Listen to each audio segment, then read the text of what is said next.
अस्सलाम वालेकुम वीपर्स and readers. उम्मीद है आप सब खैरियत से होंगे। आज हम शुरू करने जा रहे हैं अपना कंप्लीट ऑडियो नोवेल जिसका नाम है ज़िंदगी की राह गुज़र रोशन थी, कलम मरियम अजीज़। नोवेल के बारे में बताते चलूँ। ट्विस्ट है, हीरो और विलन में लोग वो नहीं होते जो वो नज़र आते हैं। रूड पोसेसिव हीरो है, heroine loves someone else. Kidnapping base भी है, गर्ल्स स्मगलिंग भी है। टिपिकल बहू एंड टिपिकल दामाद वाली स्टोरी है। फैमिली ड्रामा है, स्टोरी ऑफ टू सिस्टर्स हैं, एक दूसरे की हमरास बहनें हैं। At the end happy ending है। उम्मीद है आपको ये नोवेल पढ़कर और सुनकर मज़ा आएगा। चलिए आइए शुरू करते हैं हम अपना आज का मुकम्मल नोवेल शुरू करने से पहले आपको मैं बता दूं कि मैंने ये नोवेल क्यों पढ़ा। एक तो मुझे मरियम अजीज़ राइटर वैसे ही बहुत अच्छी लगती हैं, और दूसरा मैंने ये एक छोटा सा स्नीक पिक देखा था इंस्टाग्राम पे, जिससे मैं पहले सुनाना चाहती हूँ ताकि आपको भी इंटरेस्ट आए नोवेल सुनने में। तो ये पहली स्नीक पिक है, इसे सुनने उसके बाद हम नोवेल शुरू करते हैं। सुना है मुझसे शादी करने के लिए तुमने इनकार किया है। वो तुम पर जोर देकर बोला। न जाने सब वो कहाँ चले गए थे। अपने बाजू पर इसके हाथ का लम्स उसे पूरी तरह चुभ रहा था। अभी मेरी बात पूरी नहीं हुई। वह इसके बाजू पर अपने हाथ का दबाव बढ़ाते हुए बोला, अगर तुमने इस वजह से इनकार किया है कि मैं तुम्हें पसंद नहीं, तो ठीक है। तुम्हारी नापसंदीदगी भी इस सलाखों पर मेरे लिए मेरी पसंदीदगी काफ़ी है। क्योंकि तुम एक मशरकी लड़की हो तो शादी के बाद खुद ब खुद मुझे पसंद करने लगोगी, है ना। वो थोड़ा सा झुककर इसका चेहरा देखने की कोशिश करने लगा। मुझे जाना है, वो रोहासी होकर बोली। बात सुनो निम्रा, तुम अगर इस वजह से इनकार करती कि तुम्हें मैं अच्छा नहीं लगता तो मुझे बिल्कुल बुरा नहीं लगता, लेकिन तुमने किसी और को मुझ पर तरजीह दी। तुम्हें कोई और अच्छा लगता है, ये सब मेरी बर्दाश्त से बाहर है। ये जो तुम्हारा चेहरा है ना। उसने एक हाथ इसकी टोड़ी पकड़ी। इससे मैं बहुत मोहब्बत करता हूँ। अगर इस चेहरे को देखने का हक किसी और को दोगी तो ये मेरी बर्दाश्त से बाहर होगा। जवार ने इसके चेहरे से हाथ हटा लिया था, लेकिन वो तो जैसे मंजमद होकर रह गई थी। ज़िंदगी की राह गुज़र रोशन थी, कलम मरियम अजीज़। एक तो मैं इस लड़की की सोने की आदत से सख्त परेशान हूँ। पता नहीं कैसे इतना सो लेती है। जाहिदा गुस्से से बड़बड़ाती हुई अंदर दाखिल हुई तो असाइनमेंट बनाती रिमशा ने चौंक कर इन्हें देखा। किसकी बात कर रही हैं अम्मी? निम्रा के अलावा और कौन है इस घर में जिसे सोने के अलावा और कोई काम नहीं? रिमशा हंस पड़ी। क्या हो गया अम्मी, बेचारी सोती ही तो है। जाहिदा ने गुस्से से इसे देखा। जाओ जाकर उसे उठाओ, उससे पहले कि मैं उसे जूतियां लगा कर उठाऊँ। उनकी धमकी अमेज़ अंदाज पर वो अप्रोच खाती खड़ी हो गई। रिमशा के कमरे में दाखिल हुई तो वो गहरी नींद में थी। इसके 2-3 दफ़ा आवाज़ देने पर भी जब वो टस से मस न हुई तो रिमशा ने इसे झंझोड़ डाला। क्या हुआ? इस अचानक अवतार पर वो भौंकला कर उठ बैठी। अभी तो कुछ नहीं हुआ, लेकिन अभी अगर तुम ना उठी तो बहुत कुछ हो सकता है। चलो शाबाश उठो, अम्मी का मीटर घूम चुका है। रिमशा ने इसे पछाड़ने के साथ इसका हाथ थाम कर इससे खड़ा होने के लिए सहारा दिया। एक तो अम्मी को मेरी हर बात पर एतराज़ होता है। बालों को कैचअप में समेटे हुए वो बड़बड़ाई। गलत, अम्मी को सिर्फ तुम्हारे ज़्यादा सोने पर एतराज़ होता है। दरवाजे से निकलते निकलते भी रिमशा कहना नहीं भूली थी। निम्रा भी पूरा समूह बनाकर इसके पीछे बाहर निकली आई। वो लॉन्च में दाखिल हुई तो पहला सामना जाहिदा की घुरती हुई नसों का करना पड़ा। वो खामोशी से सामने वाले सोफे पर जाकर बैठ गई। तुमने दुनिया में कोई काम करना है या नहीं? हद होती है किसी चीज़ की। हर वक्त नींद नींद। मैंने तुमसे कहा था सादिया आने वाली है, बिरयानी बनानी थी, किचन के और कितने काम हैं, लेकिन नहीं, तुम्हारे कान पर तो जूं ही नहीं डींगती। और सर झुकाए नींद को भुखाती निम्रा ने ससुराल के ख्याल से ही झुरझुरी ली थी। ये जो तुम्हारे तरीके हैं, आगे ससुराल जाकर जूतियाँ खाओगी। लोगों ने यही कहना है, माँ ने कुछ नहीं सिखाया। चलो अभी मंगनी तक हुई नहीं, अम्मी ने ना सिर्फ मुझे ससुराल भेज दिया बल्कि जूतियाँ भी लगवा दी। वो तस्वुर में खुद को ससुराल की जूतियाँ खाते देखने लगी। अब यूँ टुकर टुकर मेरा मुंह क्या देख रही हो? बना लो कुछ खाने को, पता भी है अपने बहनोई की आदत का। फिर भी, और हाँ, उसे उठता देखकर वो बोली, मुंह पर पानी डाल लो ताकि थोड़ा होश आए। अब के वो तेज़ी से लॉन्च से बाहर निकली थी। बिरयानी को दम देकर वो फ्रिज से सलाद के लिए चीज़ें निकाल रही थी जब रिमशा अंदर दाखिल हुई। हो गई तैयारी? निम्रा ने फ्रिज बंद करके गुस्से से देखा। हाँ हो गई, तुम ये देखने आई हो? उसके जले हुए अंदाज पर रिमशा की हंसी निकल गई। तुम्हें तुम्हारी हेल्प करने आई हूँ। नहीं, तुम्हारी हेल्प करने आई हूँ। निम्रा ने पटकने के अंदाज में ट्रे शेल्फ पर रखी थी। जब सब काम हो जाता है तब आ जाती हो, किसी को एहसास ही नहीं मिला। काम वाली समझा हुआ है मुझे। अब तो मुझे लगने लगा है मैं अम्मी की सगी बेटी नहीं। पता नहीं तरस खाकर कहाँ से उठाया था। इसके इतने दुखी बयान पर भी पास खड़ी रिमशा के तासरात में कोई तगय्युर नुमा नहीं हुआ था। अपनी बात का खातिर ख्वाह असर न देखकर निम्रा ने अफसोस से रिमशा को देखा। मैंने कुछ बकवास की है। रिमशा ने तसल्ली से शामी कबाब का आखिरी टुकड़ा मुंह में रखकर इससे देखा। सुन ली तुम्हारी बकवास, और तुम्हें कुछ समझाने का फ़ायदा तो है नहीं, क्योंकि हर दफ़ा खाना पकाने के बाद तुम्हारी इस किस्म की जज्बाती तकरीर सुनने की मैं आदी हो चुकी हूँ।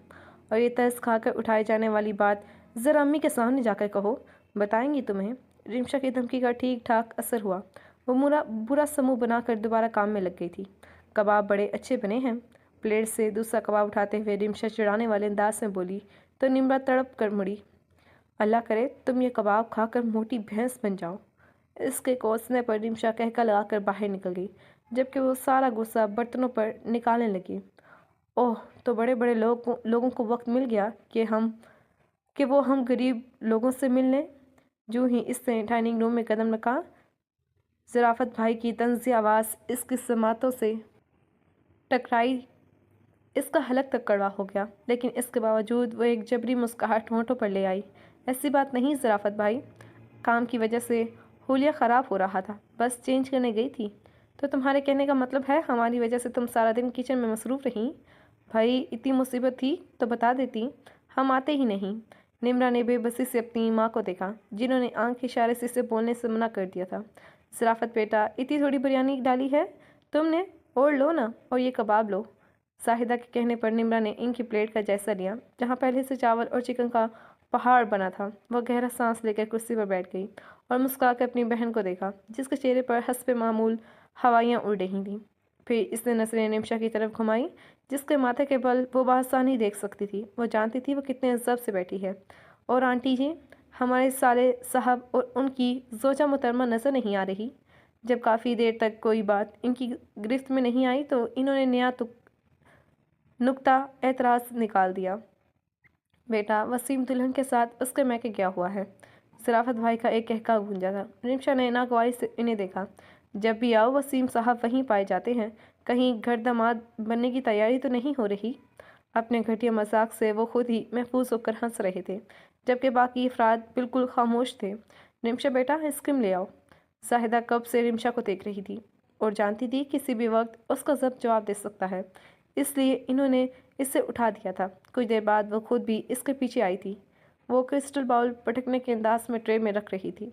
रिमशा ने एक नाराज़ नज़र उन पर डाली। इससे पहले वो इससे कुछ कहती, घबराई हुई सादी अंदर दाखिल हुई थी। अम्मी, जब वसीम को पता था मैं और ज़राफ़त आ रहे हैं तो क्या ज़रूरत थी उसे रुखसाना को लेकर जाने की? एक दिन सब्र नहीं हो सकता था उससे? अब घर जाकर उनकी तंज़ से गुफ्तगू शुरू हो जाएगी और साथ उनकी बहनें भी शुरू हो जाती हैं। आखिर में वो रोहानसी हो गई थी। रिमशा ने गुस्से से सादिया को देखा। आपा, जब तुम्हें पता है तुम्हारे सरताज का मजाक इतना शहाना है तो क्यों उसे लेकर यहाँ आती हो? देख रही हैं अम्मी, अब शादी हो जाने का मतलब ये तो नहीं कि इस घर पर मेरा हक ख़त्म हो गया। यहाँ ना आऊँ तो कहाँ जाऊँ? सादिया तड़प कर बोली। रिमशा, तुम चुप रहो। जाहिदा ने गुस्से से रिमशा को देखा। बड़ी बहन है तुम्हारी, पता है मुझे, पर आप इन्हें क्यों नहीं समझाती कि दुनिया में सारे मसले सिर्फ इनके साथ नहीं, हम भी इसी दुनिया में रहते हैं, हमारे साथ भी 100 मसाइल हैं। कहकर वो रुकी नहीं थी, जबकि सादिया के आंसू में रवानी आ गई थी। इससे मेरा यहाँ आना बुरा लगता है, तो मैं आइंदा नहीं आऊँगी। अरे, जाहिदा ने उसे गले लगा लिया। क्यों नहीं आओगी? तुम्हारे बाप का घर है, तुम्हारी माँ भी जिंदा है, और रिमशा की बातों को दिल पर मत लिया करो। वो तुमसे बहुत प्यार करती है, तुम्हें परेशान देखती है तो बस ऐसे बोल जाती है, वरना तुमसे बहुत प्यार करती है। वो उसे साथ लगाते तसल्लियाँ देने लगी। बर्तन धोकर जब वो कमरे में आई तो इसका ख्याल था निम्रा सो गई होगी, लेकिन उसे जागते देखकर वो हैरान हुई। तुम सोई नहीं? नहीं, कुछ सोच रही थी। निम्रा ने ब्रूज खाकर इसे देखा। सादिया बाजी के बारे में सोच रही थी। शादी से पहले वो कितनी बोल्ड और बातूनी हुआ करती थी, कितनी रौनक होती थी हमारे घर में उनकी वजह से। अब तो मैं जब भी उन्हें देखती हूँ वो वाली सादिया बाजी लगती ही नहीं। उनके चेहरे पर जो मुस्कुराहट होती है वो भी अजनबी लगती है। और वो ज़राफ़त भाई, उसने मुंह बनाया। उनका सिर्फ नाम ही ज़राफ़त है, वरना जितनी उनमें करवाहट है, करेला भी उनसे बेहतर होगा। संजीदगी से इसकी बातें सुनती रिमशा इसकी मिसाल पर मुस्कुरा दी थी। निम्रा ने नाराज़गी से इसे देखा। इसमें हंसने वाली क्या बात है? मैं सच कह रही हूँ। तुमने कभी उनका एक जो ऐसा जुमला सुना जिसमें तंज ना हो? सादियाबाजी बेचारी इसीलिए ऐसी हो गई हैं। कभी कभी तो मुझे डर लगता है कहीं अम्मी हमारे लिए भी ज़राफ़त भाई जैसा नमूना ना पसंद कर ले। अब की बार रिमशा खिलखिलाकर हंस पड़ी। तुमसे तो बात करना फजूल है, मेरा ही दिमाग ख़राब है। निम्रा ने गुस्से से इसकी तरफ करवट बदल ली। बेवकूफ़ों की तरह मत सोचा करो। कुछ देर बाद इसने रिमशा की संजीदा आवाज़ सुनी। अम्मी हमारी दुश्मन नहीं जो ऐसा सोचेंगी। सादियाबाजी के लिए इन्होंने अच्छा ही सोचा था। अम्मी को क्या पता था कि ज़राफ़त भाई का मिजाज ऐसा है। माँ बाप औलाद के लिए सब कुछ करते हैं, सिर्फ किस्मत नहीं बदल सकते। और मुझे तो कभी कभी सादियाबाजी पर बहुत गुस्सा आता है। इतने भी जाबर और हलाकू टाइप नहीं ज़राफ़त भाई, और ना ड्रैकुला के ख़ानदान से ताल्लुक़ है इनकी नंदों का। मैं उनकी जगह होती तो कब का इनकी नंदों को ठीक कर चुकी होती, बजाय इसके कि वो अपना मसला खुद हल करें। यहाँ आकर अम्मी को अपने दुखड़े सुनाकर और परेशान कर जाती हैं। और तुम सिर्फ सादियाबाजी और ज़राफ़त भाई के बारे में सोचती हो, जबकि मैं भाभी और भाई के बारे में भी सोचती हूँ। एक ही तो हमारा भाई है, उसकी शादी के हवाले से कितने अरमान थे, और सब अरमानों पर पानी फेर कर रख दिया हमारे भाई ने। खुद ही शादी कर ली, यहाँ तक भी ठीक था। ज़िंदगी इन्होंने गुजारनी है, जैसी इनकी खुशी। लेकिन जिसको वो इस घर में ले आकर आए हैं, कम से कम उसको ये तो बता दें ये मेरी माँ है, कितनी मुश्किल से इसने हमें पाला है। इनकी इज्जत तो करवा सकते हैं। जब से शादी हुई है कितना अर्सा यहाँ पर रही हैं, ना खुद रहती हैं और ना भाई को रहने देती हैं। ऊपर से उनके रिश्तेदार बेइंतहा बुरे लगते हैं। मुझे लगता ही नहीं है कि किसी शरीफ ख़ानदान से इनका ताल्लुक़ होगा।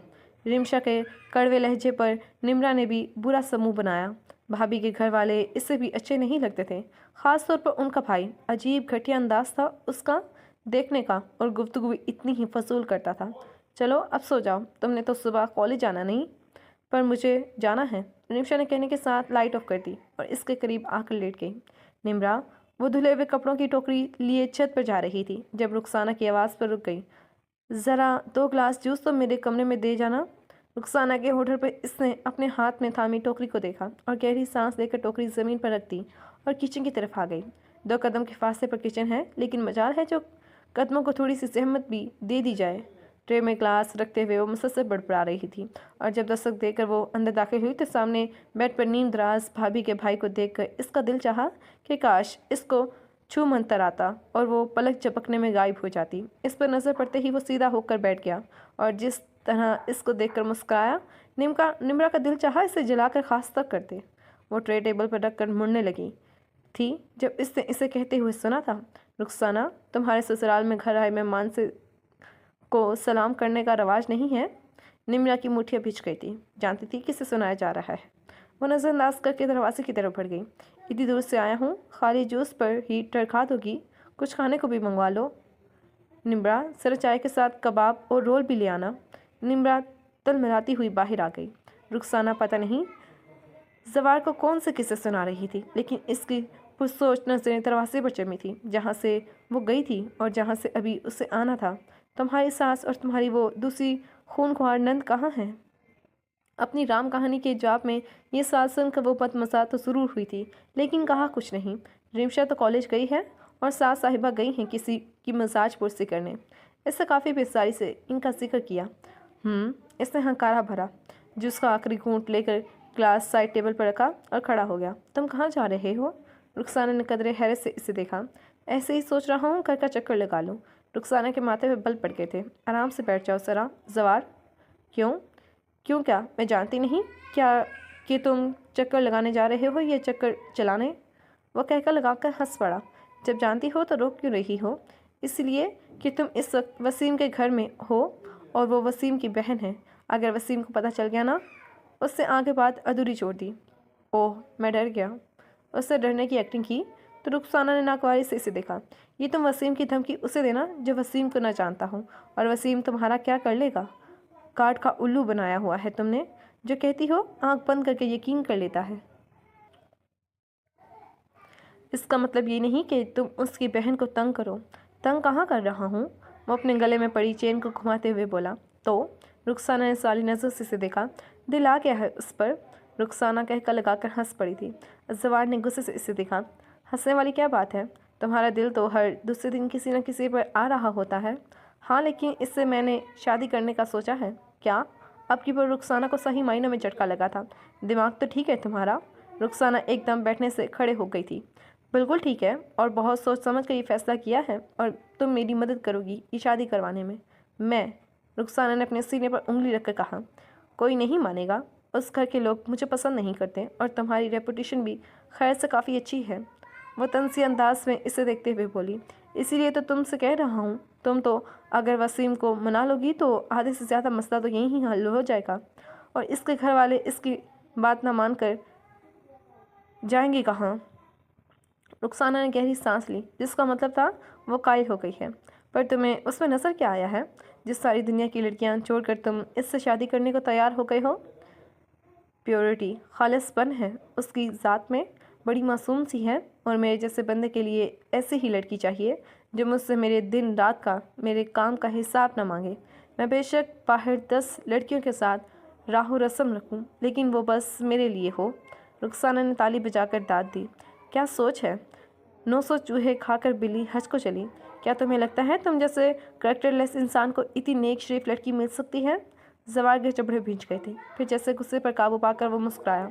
जब तुम्हारे जैसी 50 बॉयफ्रेंड्स रखने वाली को वसीम जैसा शोहर मिल सकता है, तो मुझे निम्रा जैसी बीवी क्यों नहीं? जवार, रुखसाना गुस्से के मारे चीख पड़ी थी। रिलैक्स माय डियर सिस्टर, जैसा कहोगी वैसा सुनोगी। आखिर को मैं तुम्हारा ही भाई हूँ।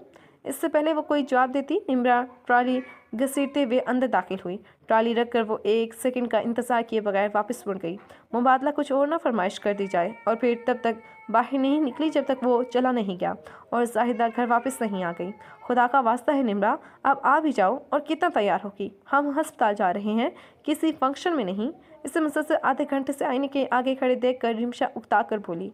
निम्रा कंगी कर कर इसकी तरफ मुड़ी। पता है मुझे कि हम अस्पताल जा रहे हैं, लेकिन कितनी बड़ी खुशी के लिए जा रहे हैं ये तुम्हें पता है? हम अपने भांजे को देखने जा रहे हैं। इसकी खुशी देखकर रिमशा मुस्कुरा दी। वसीम भाई अभी तक नहीं आए? रिमशा ने घड़ी देखते हुए कहा। तभी बाहर बेल बची थी। आ गए भाई। निम्रा दौड़कर बाहर की तरफ पड़ी थी।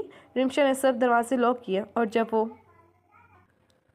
लाउंज का दरवाज़ा बंद करके बरामदे में आई तो निम्रा के साथ खड़े नबील को देखकर इसकी मुस्कुराहट गायब हो गई। इसके मुसलसल देखने पर इसे सलाम करना पड़ा था, लेकिन इसके रुखे अंदाज के बावजूद काफ़ी पुरजोश अंदाज से इसके सलाम का जवाब देकर वो बाहर निकल गया था। निम्रा भी इसके पीछे बड़ी थी जब इसने निम्रा का दुपट्टा खींच कर इससे रोका था। इससे किसने बुलाया है? अम्मी ने भेजा है इन्हें। अम्मी को कोई और नहीं मिला था। अब कि वो गुस्से से बोली, वो हमारी नौकर नहीं है, शुक्र करो आ गए हैं। रिमशा के गुस्सेले अंदाज पर वो जिताते हुए बोली। वैसे तुम्हें प्रॉब्लम क्या है नबी भाई से? इतने अच्छे तो हैं। रिमशा ने खा जाने वाली नज़र से निम्रा को देखा। इसके बुरे होने के लिए ये हवाला काफ़ी नहीं कि वो सराफत भाई का भाई है।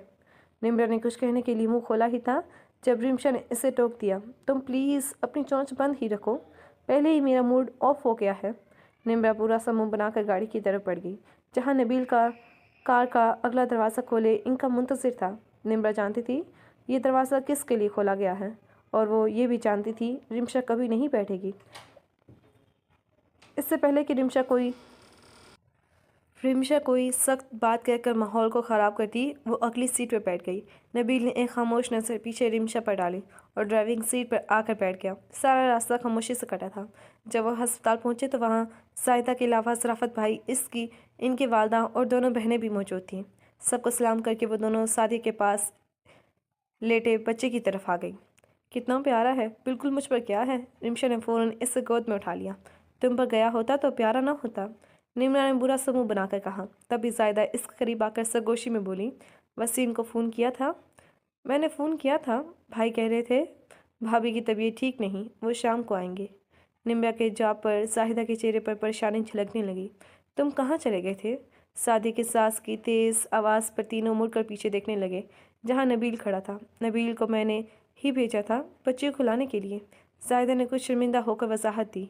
तुम्हें पता नहीं था? बहनों ने घर जाना था। मैं आ गया हूँ ना। इसमें इतना शोर करने वाली क्या बात है? जाबन वो उखड़े हुए लहजे में बोला तो कमरे में महसूस की जाने वाली खामोशी छा गई। नबील भाई, आपने देखा अपना भतीजा कितना प्यारा है? माहौल के तनाव को कम करने के लिए निम्रा ने हशाश लहजे में नबील को मुखातिब किया तो वो मुस्कुराता हुआ रिमशा के पहलू में आकर खड़ा हो गया, जो बच्चे को उठाए खड़ी थी। इसके यूं करीब खड़े होने पर इसने जज्बा सर होकर निम्रा को देखा, जिसके चेहरे पर दबी दबी सी मुस्कुराहट थी। नबील की बहनों ने आंखों ही आंखों में एक दूसरे को इशारा किया था। रिमशा की गैर इरादी नजर इन पर पड़ी थी। इसने तेजी से बच्चे को निम्रा की गोद में दिया और खुद सादिया के करीब जाकर बैठ गई। कुछ देर बाद जब नबील अपनी बहनों को लेकर चला गया तो इसके तने हुए असाब ढीले पड़ गए। वो सड़क के किनारे यूं खड़ी थी जैसे बसारत से महरूम हो। इस वक्त इसे ना दिखाई दे रहा था ना सुनाई दे रहा था। इसके करीब गाड़ी का हॉर्न बजा तो वो चौंक कर हवासों में आई। इर्द गिर्द नजर डालने पर इससे एहसास हुआ कई लोग इसकी तरफ मतवज्जा हैं। वो जल्दी से सड़क पार करने लगी जब एक गाड़ी बड़ी तेज़ी से इसकी तरफ बढ़ी। इसके हवास इतने मुंतशिर थे कि वो ना आगे जा सकी और ना पीछे मुड़ सकी। अगर कार ड्राइवर बर वक्त गाड़ी न रोकता तो इस वक्त ऊपर पहुंची होती। मोहतरमा, दिमाग ख़राब है आपका? खुदकुशी के लिए आपको मेरी ही गाड़ी मिली थी। वो जो कोई भी था गाड़ी की खिड़की से सर निकाल कर इस पर बरस रहा था और वो बंद आंखों के साथ खुद को यकीन दिलाने में मसरूफ़ थी कि वो जिंदा है। बेटा, आप ठीक हो? चोट तो नहीं आई आपको? एक शफीक आवाज़ इसके कानों से टकराई तो इसने झटके से आंखें खोलकर देखा। जैसी शफीक आवाज़ थी वैसा ही शफीक चेहरा इसके सामने था। चोट आई है बेटा? अब के इन्होंने परेशानी से इसकी आंखों के आंसू देखे। निम्रा का सर बेसाख्ता नफ़ी में हिला। फिर ऐसे क्यों रो रही हो? निम्रा इनका चेहरा देखने लगी। इसको समझ में नहीं आ रहा था बताए या नहीं। बोलो बेटा, शायद मैं तुम्हारी कोई मदद कर सकूं। आम हालात में शायद वो कभी ये बात ना करती, लेकिन इस वक्त वो इतनी परेशान थी कि अपना पर्सनल मैटर उनसे डिस्कस करने लगी थी। वो आंटी, मेरी सिस्टर यहाँ सामने वाले अस्पताल में एडमिट हैं। मैं उनकी मेडिसिन लेने आई थी। मेरे स्वेटर की जेब में 5,000 का नोट था। दुकान पर जाकर निकालने लगी तो नोट गायब था। आखिर में फिर इसकी आवाज़ भर आ गई। ओह! इन्होंने सुनकर अफसोस का इजहार किया। इससे पहले वो मज़ीद कुछ कहती गाड़ी का हॉर्न बजा था। इन दोनों ने मुड़कर गाड़ी की तरफ देखा। वो लड़का और कुछ देर पहले इस पर चला रहा था, अब गुस्से से हॉर्न दे रहा था। सामने खड़ी औरत ने जल्दी से अपने कंधे से लटके बैग की जिप खोली और इसमें हज़ार हज़ार के नोट निकाले और गिनकर इसकी तरफ बढ़ाए। अब हैरान होने की बारी निम्रा की थी। इसके हाथ बड़े बेसाख्ता अंदाज से पीछे की तरफ घूमे थे। रख लो बेटा, तुम्हारे पास जब हों मुझे वापस कर दें। लेकिन आंटी, मैं ये कैसे ले सकती हूँ? आप मुझे जानती नहीं और ना मैं आपको। वो इतनी मेहरबानी पर भौखला कर रह गई थी। मैं जानती हूँ तुम क्या कहना चाहती हो। ये मेरा नंबर है, जब दिल चाहे वापस कर देना। ज़बरदस्ती नोट इसके हाथ में थमाकर इसका गाल थपथपाकर गाड़ी में बैठ गई। वो वहीं पत्थर बनी खड़ी रह गई। होश तब आया जब गाड़ी जंग से इसके करीब से गुजर गई। रिमशा गुस्से से इसे खू रही थी और वो नज़रें चुराते हुए कभी दाएं तरफ और कभी बाएं तरफ देख रही थी। तुम इस वक्त होश में तो थी? किसी भी राह चलते ने आकर तुम्हें पैसे पकड़ा दिए और तुमने पकड़ लिए। फ़कीर हो तुम? रिमशा को बस नहीं चल रहा था कि इसके मुंह पर थप्पड़ लगा दे। मैं क्या करती रिमशा? मुझे उस वक्त कुछ समझ नहीं आ रहा था। वो 50,000 रुपये मुझे ज़राफ़त भाई ने दिए थे। वो 5,000 रुपये मुझे ज़राफ़त भाई ने दिए थे।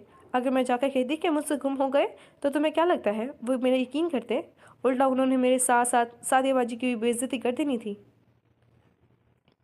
वो सब तो ठीक है, पर तुम मुझे ये बताओ, तुमने जो किया वो ठीक है? आजकल कोई ज़माना है किसी पर यकीन करने का? उफ, मुझे तो ये सोचकर शर्मिंदगी हो रही है कि तुमने एक गैर औरत को अपनी दुखी दास्तान सुनाकर पैसे ले लिए। ये बात मैं अम्मी को बताऊं तो अभी तुम्हें 10 जूतियां लगाकर एक गिनेंगी। निम्रा ने बुरा सा मुंह बनाया। तुम्हें ये सब इसलिए नहीं बताया कि तुम लेक्चर देना शुरू कर दो। वो गोद में रखा कुशन कालीन पर पटक कर बाहर निकल गई, जबकि रिमशा ने बेइख्तियार अपना माथा पीट डाला। चौथी दफ़ा जब इसने रिसीवर वापस क्रेडल पर रखा तो निम्शा का सब जवाब दे गया। तुम्हें आखिर तकलीफ़ क्या है निम्रा? ये चौथी दफ़ा है जब तुमने आधा नंबर मिलाकर फ़ोन बंद कर दिया है। निम्रा ने बेबसी से इसकी शक्ल देखी। मैं इस समझ में नहीं आ रहा क्या बात करूं, मुझे तो इनका नाम भी नहीं आता पता। निम्शा ने गहरी सांस लेकर इससे देखा। कभी कभी मुझे तुम पर तरस आता है निम्रा। क्या बनेगा तुम्हारा? अम्मी सही कहती हैं, ससुराल में खूब नाम रोशन करोगी हमारा। तुम फिर शुरू हो गई लेक्चर देना। बातें करना आसान है, तुम कर लो बात। क्यों? मैं क्यों करूं? मैंने लिए थे पैसे। रिमशा चमक कर बोली। रिमशा, ऐसा करती हूँ पैसे वापस ही नहीं करती। इन्हें क्या पता मैं कौन हूँ? मेरे 5,000 भी बच जाएंगे। इसने बच्चों की तरह ताली बजाकर कहा तो रिमशा ने अफसोस से सर हिलाया। अल्लाह ताला को जवाब नहीं देना तुमने। यहाँ आकर निम्रा ढीली पड़ गई थी। इससे पहले आंखें बंद करके मुंह में कुछ पड़ा और फिर फ़ौरन नंबर डाल करके रिसीवर कान से लगा लिया। 3 बेल हो चुकी थी और हर बेल के साथ ही इसकी धड़कन तेज़ होती जा रही थी। 5वीं बेल पर फ़ोन उठा लिया गया। भारी मर्दाना आवाज़ सुनकर आवाज़ इसके हलक में फंस कर रह गई। कौन है भाई, बोल भी दो। बस इससे हेलो करने पर अब वो शख्स झंझला कर बोला था। हल्का सा खंघाड़ने के बाद इसे सलाम किया था और जवाब सुने बगैर सवाल कर डाला था, मैं आंटी से बात कर सकती हूँ? दूसरी तरफ एक पल के लिए खामोशी छा गई थी। एक्चुअली मुझे उनका नाम नहीं मालूम। देखें, जब आपको पता ही नहीं कि आपको किससे बात करनी है तो मैं किससे बात करवाऊँ? आपको तो शायद ये भी नहीं पता कि सिस्टर ने फ़ोन किसको किया है। आपने अब के निम्रा ने घबरा कर रिमशा को देखा, जो पता नहीं इसे इशारे से क्या समझा रही थी। देखें, अजीब बातें कर रही हैं आप। अब फ़ोन में से कैसे देखूं आपको? छी, अब के निम्रा झंझला कर बोली, मेरा मतलब है आप आंटी से कहें कि मेरा फ़ोन है। मेरा फ़ोन? उफ, निम्रा की मुठियाँ भिज गई थी। मैंने आंटी से 5,000 लिए थे, वो इन्हें वापस करने हैं। आप मेरी उनसे बात करवाएं। ऐसे जल्दी से बात मुकम्मल की, मुबादला फिर कोई बात पकड़ कर ना बैठ जाए। दूसरी तरफ से जवाबन इतना बुलंद कहकर सुनाई दिया था कि इसे रिसीवर कान से हटाना पड़ा। अच्छा, तो आप वो हैं? इससे वो पर अच्छा खासा जोर दिया था, जबकि निम्रा भी समझ गई कि वो कौन है। आप अब ज़रा आंटी को बुला दें प्लीज़। अब कि वो ज़रा गुस्से से बोली तो दूसरी तरफ खामोशी छा गई। कुछ देर बाद जो आवाज़ इसे सुनाई दी वो 3 दिन गुजरने के बाद भी उसे पहचान गई थी। अस्सलाम वालेकुम आंटी, मैं बोल रही हूँ, वो उस दिन हस्पताल के बाहर आपसे मिली थी, आपने मुझे 5,000 रुपये दिए थे। वालेकुम सलाम बेटा, मैंने पहचान लिया आपको। कैसी हैं आप? मैं ठीक हूँ आंटी, मुझे आपके पैसे वापस करने हैं। प्लीज़ आप मुझे अपने घर का एड्रेस बता दें, मैं आपको भिजवा दूँगी। दूसरी तरफ से इससे इनकी हंसी सुनाई दी थी। आपने इसलिए फ़ोन किया है? जी, निम्र कुछ नर्वस होकर बोली। मैं आपसे पैसे लूँगी, लेकिन एक शर्त है। जी? शर्त को सुनकर इसने घबरा कर रिमशा को देखा। पैसे देने आपको खुद आना होगा। लेकिन आंटी, वो परेशानी से बोली। इसकी परेशानी शायद वो भी भाग गई थी।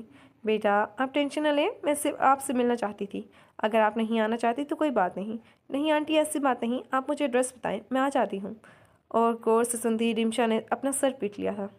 इसका रिसीवर रखते ही वो गुस्से से इसे घूरने लगी। अब तुम उनके घर जाओगी? तो क्या करूँ, वो कह रही हैं घर आओ। ओह मेरे खुदा, क्या करूँ मैं तुम्हारा? निम्रा, इन्होंने कहा और तुम चल दोगी? पता नहीं वो कौन है, क्या मकसद है उनका तुम्हें बुलाने में? आजकल कोई 100 रुपये किसी को उधार नहीं देता और इन्होंने तुम्हें जाने पहचाने बगैर 5,000 रुपये दे दिए और अब घर बुला रही हैं। तुम्हें पता है ना आजकल कितना फ्रॉड हो रहा है। रिमशा, वो ऐसी नहीं लगती। निम्रा मरी हुई आवाज़ से बोली, किसी की भी शक्ल से तुम अंदाज़ा नहीं कर सकती कि वो क्या है।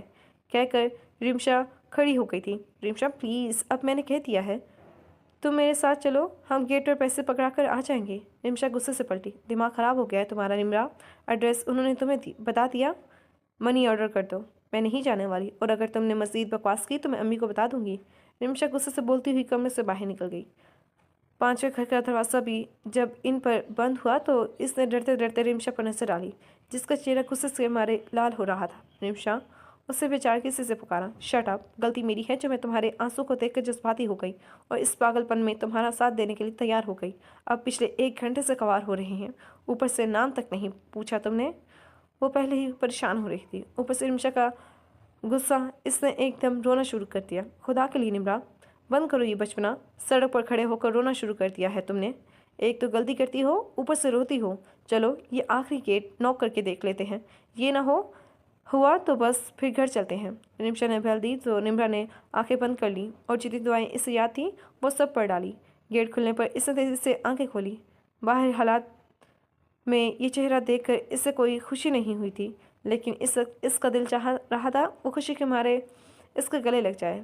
आने वाले ने भी पहले सवालिया नज़र से रिमशा को देखा। इससे पहले कि वो रिमशा से कुछ पूछता, उसकी दूसरी नज़र निम्रा पर पड़ी थी। शनासाई के अलावा कोई और तासुर भी था जो उसके चेहरे पर आया था। निमशा, ये वही है। निम्रा ने एकदम जज्बाती होकर इसका बाजू दबोचा। इसके इस जज्बाती हरकत पर रिमशा ने पूरी आंखें खोलकर इससे घूरा तो निम्रा ने शर्मिंदा होकर इसका बाजू छोड़ दिया। आंटी से मिलना है। इसे यूं ही गेट के आगे दीवार की तरह खड़ी देखकर निम्रा को कहना पड़ा। इसके पीछे हटते ही वो दोनों तेज़ी से अंदर दाखिल हुई और वो आंटी जैसे इनके इंतज़ार में थी। इतने तबाक से मिली निम्रा तो निम्रा रिमशा भी अपने दिए हुए बयानात को याद करके शर्मिंदा हो गई। इनके बहुत मना करने के बावजूद इन्होंने चाय पर इतना अच्छा खासा एहतमाम कर लिया था।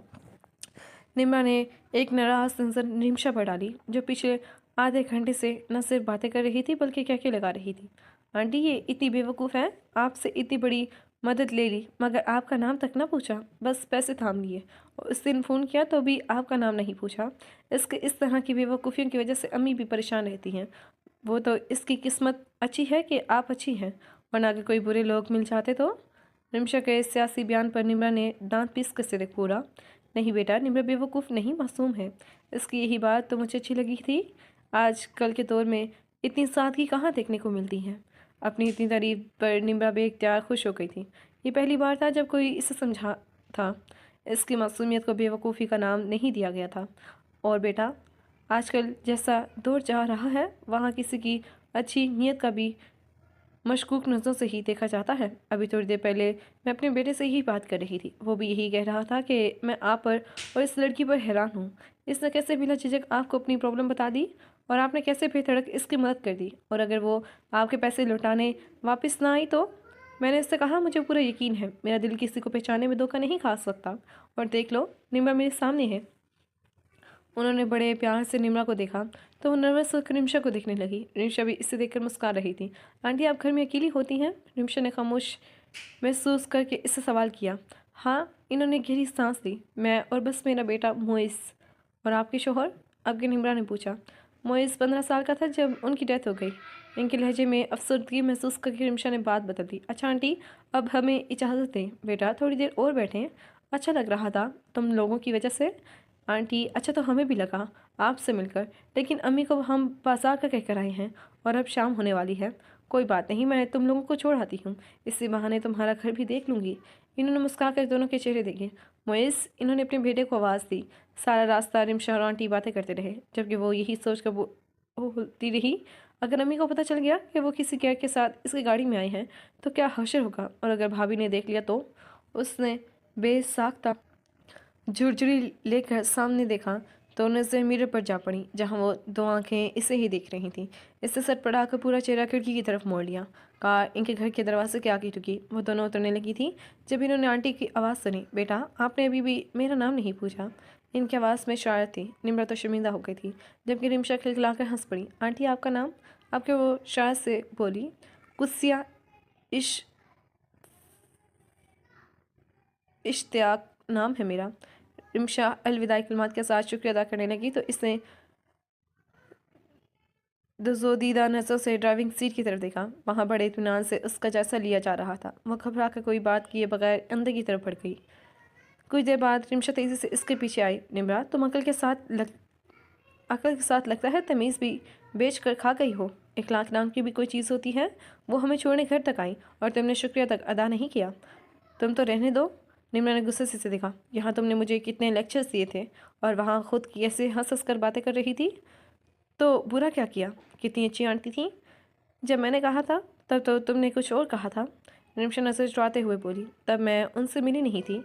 अच्छा, तो सब अक्लमंद हैं, यहाँ मैं ही बेवकूफ़ हूँ। मैंने जब कहा वो अच्छी हैं तब क्या था?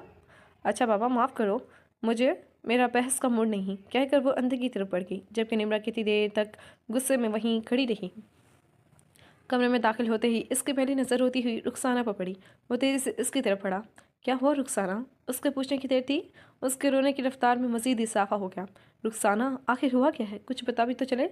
वो कुछ झुंझलाकर ज़ोर से बोला। वसीम, आप मुझे बताएं क्या हैसियत है मेरी इस घर में? 1 साल होने को आया है हमारी शादी को, लेकिन अभी तक इस घर में मेरी हैसियत नौकरानी से ज़्यादा नहीं।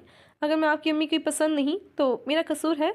अगर आपने अपनी मर्ज़ी से मुझसे शादी की है तो क्या ये मेरी गलती है? पसंद की शादी करना इतना बड़ा जुर्म है? मुझे पता होता तो कभी आपसे शादी ना करती। वसीम के चेहरे का रंग बदल गया। किसी ने तुम्हें कुछ कहा है? छोड़ें। रुखसाना ने मुंह मोड़ लिया था। वसीम ने ज़बरदस्ती इसका रुख अपनी तरफ किया। रुखसाना, बताओ किसने कहा है? वसीम, मैं सबको खुश रखने की कोशिश करती हूँ, लेकिन आपकी अम्मी और बहनें हर वक्त मुझसे नाराज़ रहती हैं। मैं बाहर जाऊँ तो सब उठकर दूसरे कमरे में चले जाते हैं। कमरे में रहूँ तो आपका एतराज़ होता है। अम्मी ने कुछ कहा है? वसीम के पूछने पर वो सर झुकाकर अपने हाथों की उंगलियां मरोड़ने लगी। क्या कहा है इन्होंने? रुखसाना, मैं कुछ पूछ रहा हूँ। इसे खामोश देखकर वो गुस्से से बोला। आपको पता है ना, सुबह से मेरी तबीयत ख़राब है। अम्मी को भी बताया है मैंने, लेकिन यहाँ तो किसी को मेरी परवाह ही नहीं। पता नहीं किसकी दावत करनी है। सुबह से उसकी तैयारियाँ हो रही हैं, इसीलिए मैंने जवार को फ़ोन किया कि आखिर मुझे डॉक्टर के पास ले जाए। अम्मी को बताने गई थी कि मैं जवार के साथ अम्मी के तरफ जा रही हूँ, तो मना कर दिया उन्होंने। आखिर में फिर वो रोने लगी तो वसीम तेज़ी से खड़ा हुआ और इसी तेज़ी से बाहर निकल गया। इसके बाहर निकलते ही रुखसाना ने मुस्कुराते हुए आंसू साफ किए और पास पड़ा मोबाइल उठाकर सवार का नंबर डायल किया। हेलो सवार, मैंने ये कहने के लिए फ़ोन किया था तुम मत आना, मैं खुद वसीम के साथ आ रही हूँ। खैरियत? दूसरी तरफ से इसने पूछा। खैरियत ही है, मिलकर बताऊंगी। इसने मुस्कुरा कर फ़ोन बंद कर दिया। जवार ज़ोरदार आवाज़ के साथ दरवाज़ा खोला तो टीवी देखती निम्रा और जाहिदा की टांगें दबाती रिमशा ने चौंक कर दरवाजे की तरफ देखा, जहां गुस्से से भरा वसीम खड़ा था। जब आप जानती थी कि रुखसाना की तबीयत नहीं ठीक, तो फिर क्यों उसे आपने किचन में जाकर काम करने को कहा और क्यों उसे इसकी अम्मी के घर जाने से मना किया? मैंने कभी उसे कोई काम करने को नहीं कहा। आज मजबूरी थी तो सिर्फ कबाब फ्राई करने को कहा था। ऐसी क्या मजबूरी थी? घर में निम्रा और रिमशा मौजूद हैं, करती क्या है सारा दिन? इनसे कहती हैं आप, वही नौकरानी नजर आती है आपको? सारे काम निम्रा और रिमशा ही करती हैं। अभी भी सारा काम निम्रा करके आई है। रिमशा ने भी अभी सारे कपड़े, घर के कपड़े धोए हैं, जिसमें तुम्हारे और तुम्हारी बीवी के कपड़े भी शामिल हैं। और रुखसाना को इसलिए मैके जाने से रोका था कि कुछ लोग रिमशा को देखने आ रहे हैं थे। वो जानती तो तुम्हारा जाना लाजमी था। तुम उसके घर के इकलौते मर्द हो और बदकिस्मती से इन बच्चियों का बाप भी नहीं, इसीलिए मजबूरन तुम्हें कहना पड़ा है। तुम दोनों मौजूद नहीं होते तो लोग तरह तरह के सवाल करते हैं। उनकी मुकम्मल गुफ्तगू पर कुछ लम्हों के लिए वो खामोश रह गया।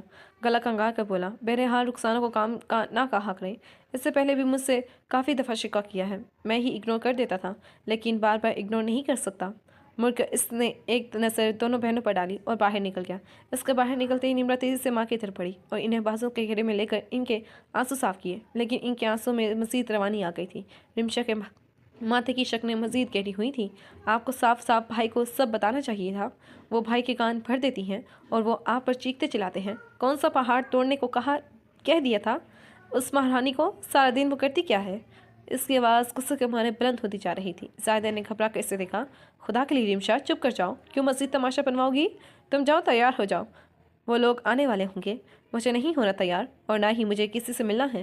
वो गुस्से से कहती हुई कमरे से बाहर निकल गई थी तो जायदा ने आंसू साफ करते हुए निम्रा को देखा। बेटा तुम जाओ, उसे समझाओ, ये तो रोज़ का मसला है। अम्मी आप परेशान ना हो, मैं उससे समझाती हूँ। वो उन्हें दिलासा देकर बाहर निकल आई। कमरे में दाखिल होती तो रिमशा बेड पर दोनों हाथों में सर डाले बैठी थी। वो होंठ चबाते हुए इसके करीब बैठ गई।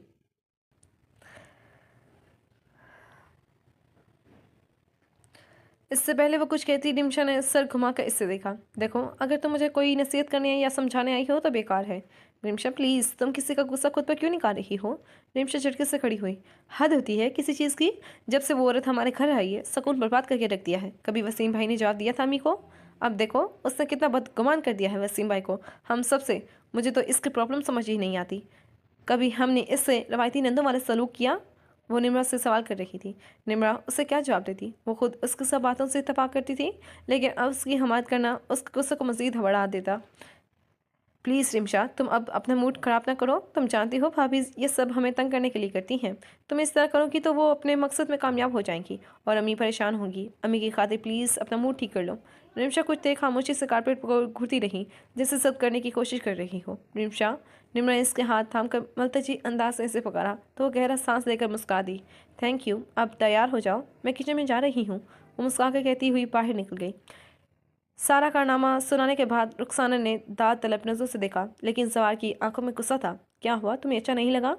नहीं, बिल्कुल नहीं, जवार कतियत से बोला। इस बिला वजह के मारकर की कोई तुक नहीं बनती थी।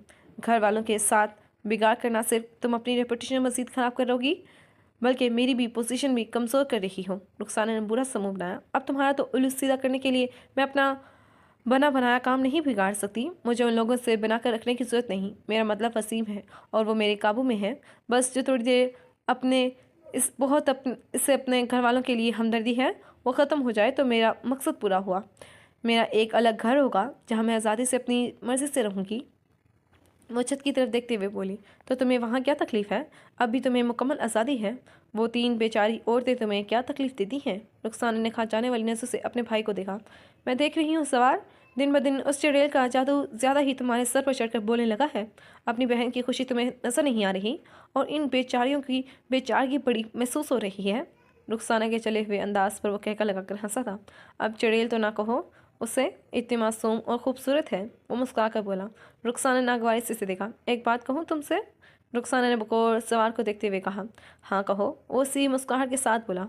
तुम ये निम्रा का किस्सा ख़त्म क्यों नहीं कर देते? दुनिया में खूबसूरत लड़कियों की कमी थोड़ी है तुम्हें।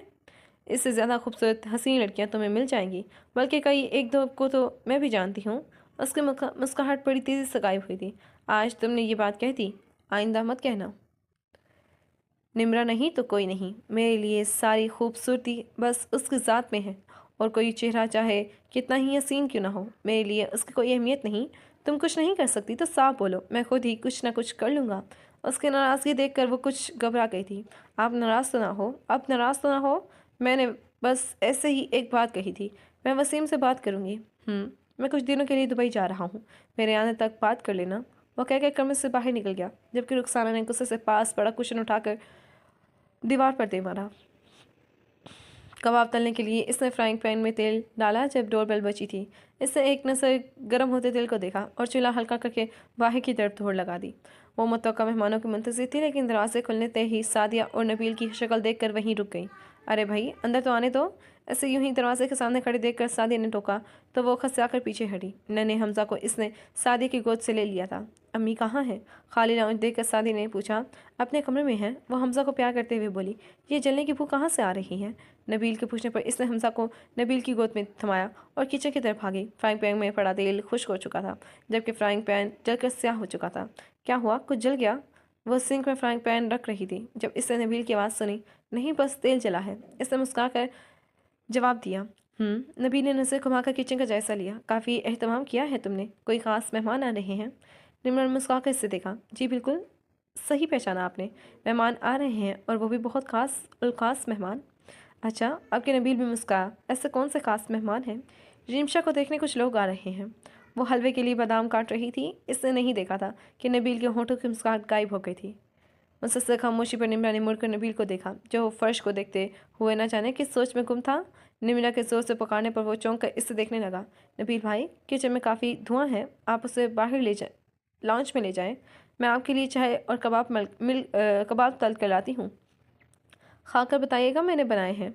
नबील ने कोई जवाब नहीं दिया, बस खामोशी से किचन से बाहर निकल गया। इसने निमिषा को लॉन्च में दाखिल होते देखा। वो खुले बालों को कैचे में चकरती हुई अपने ध्यान में आ रही थी। इसके बहुत करीब पहुंचकर इसने नजर उठाई। इससे इतने करीब देखकर वो बेसाख्ता अंदाज में रुकी और इसके चेहरे पर नजर पड़ते ही खटक भी गई। कुछ था उसके चेहरे पर जब वो समझ नहीं पाई थी। इसने हमजा को इसकी तरफ बढ़ाया। भाभी को बता देना मैं जा रहा हूँ। ज़राफ़त भाई को फ़ोन कर दे, मैं उन्हें लेने नहीं आ सकता। ये कहकर वो रुका नहीं था, जबकि अनुषा कितनी देर तक उसकी तरफ देखती रही जहाँ से वो गया था। वो हमजा के लिए दूध गर्म कर रही थी जब आहट पर उसने मुड़ कर देखा। दरवाजे में नबील खड़ा था। उसने कुछ हैरान होकर नबील को देखा। कुछ चाहिए था नबील? नहीं, बस ऐसे ही पानी पीने आया था। कुछ देर खामोश रहने के बाद वो बोला तो वो सर हिलाकर फीडर में दूध डालने लगी। वो किचन से बाहर निकलने लगी जब नबील की पुकार पर रुक गई। भाभी, मैं आपसे बात करने आया हूँ था। सादी रुक गई और परेशानी से उसे देखने लगी। भाभी, मैं घुमा फिरा कर बात नहीं करूँगा। मैं रिमशा से शादी करना चाहता हूँ और ये चाहता हूँ आप मेरा प्रपोजल लेकर वहाँ जाएँ।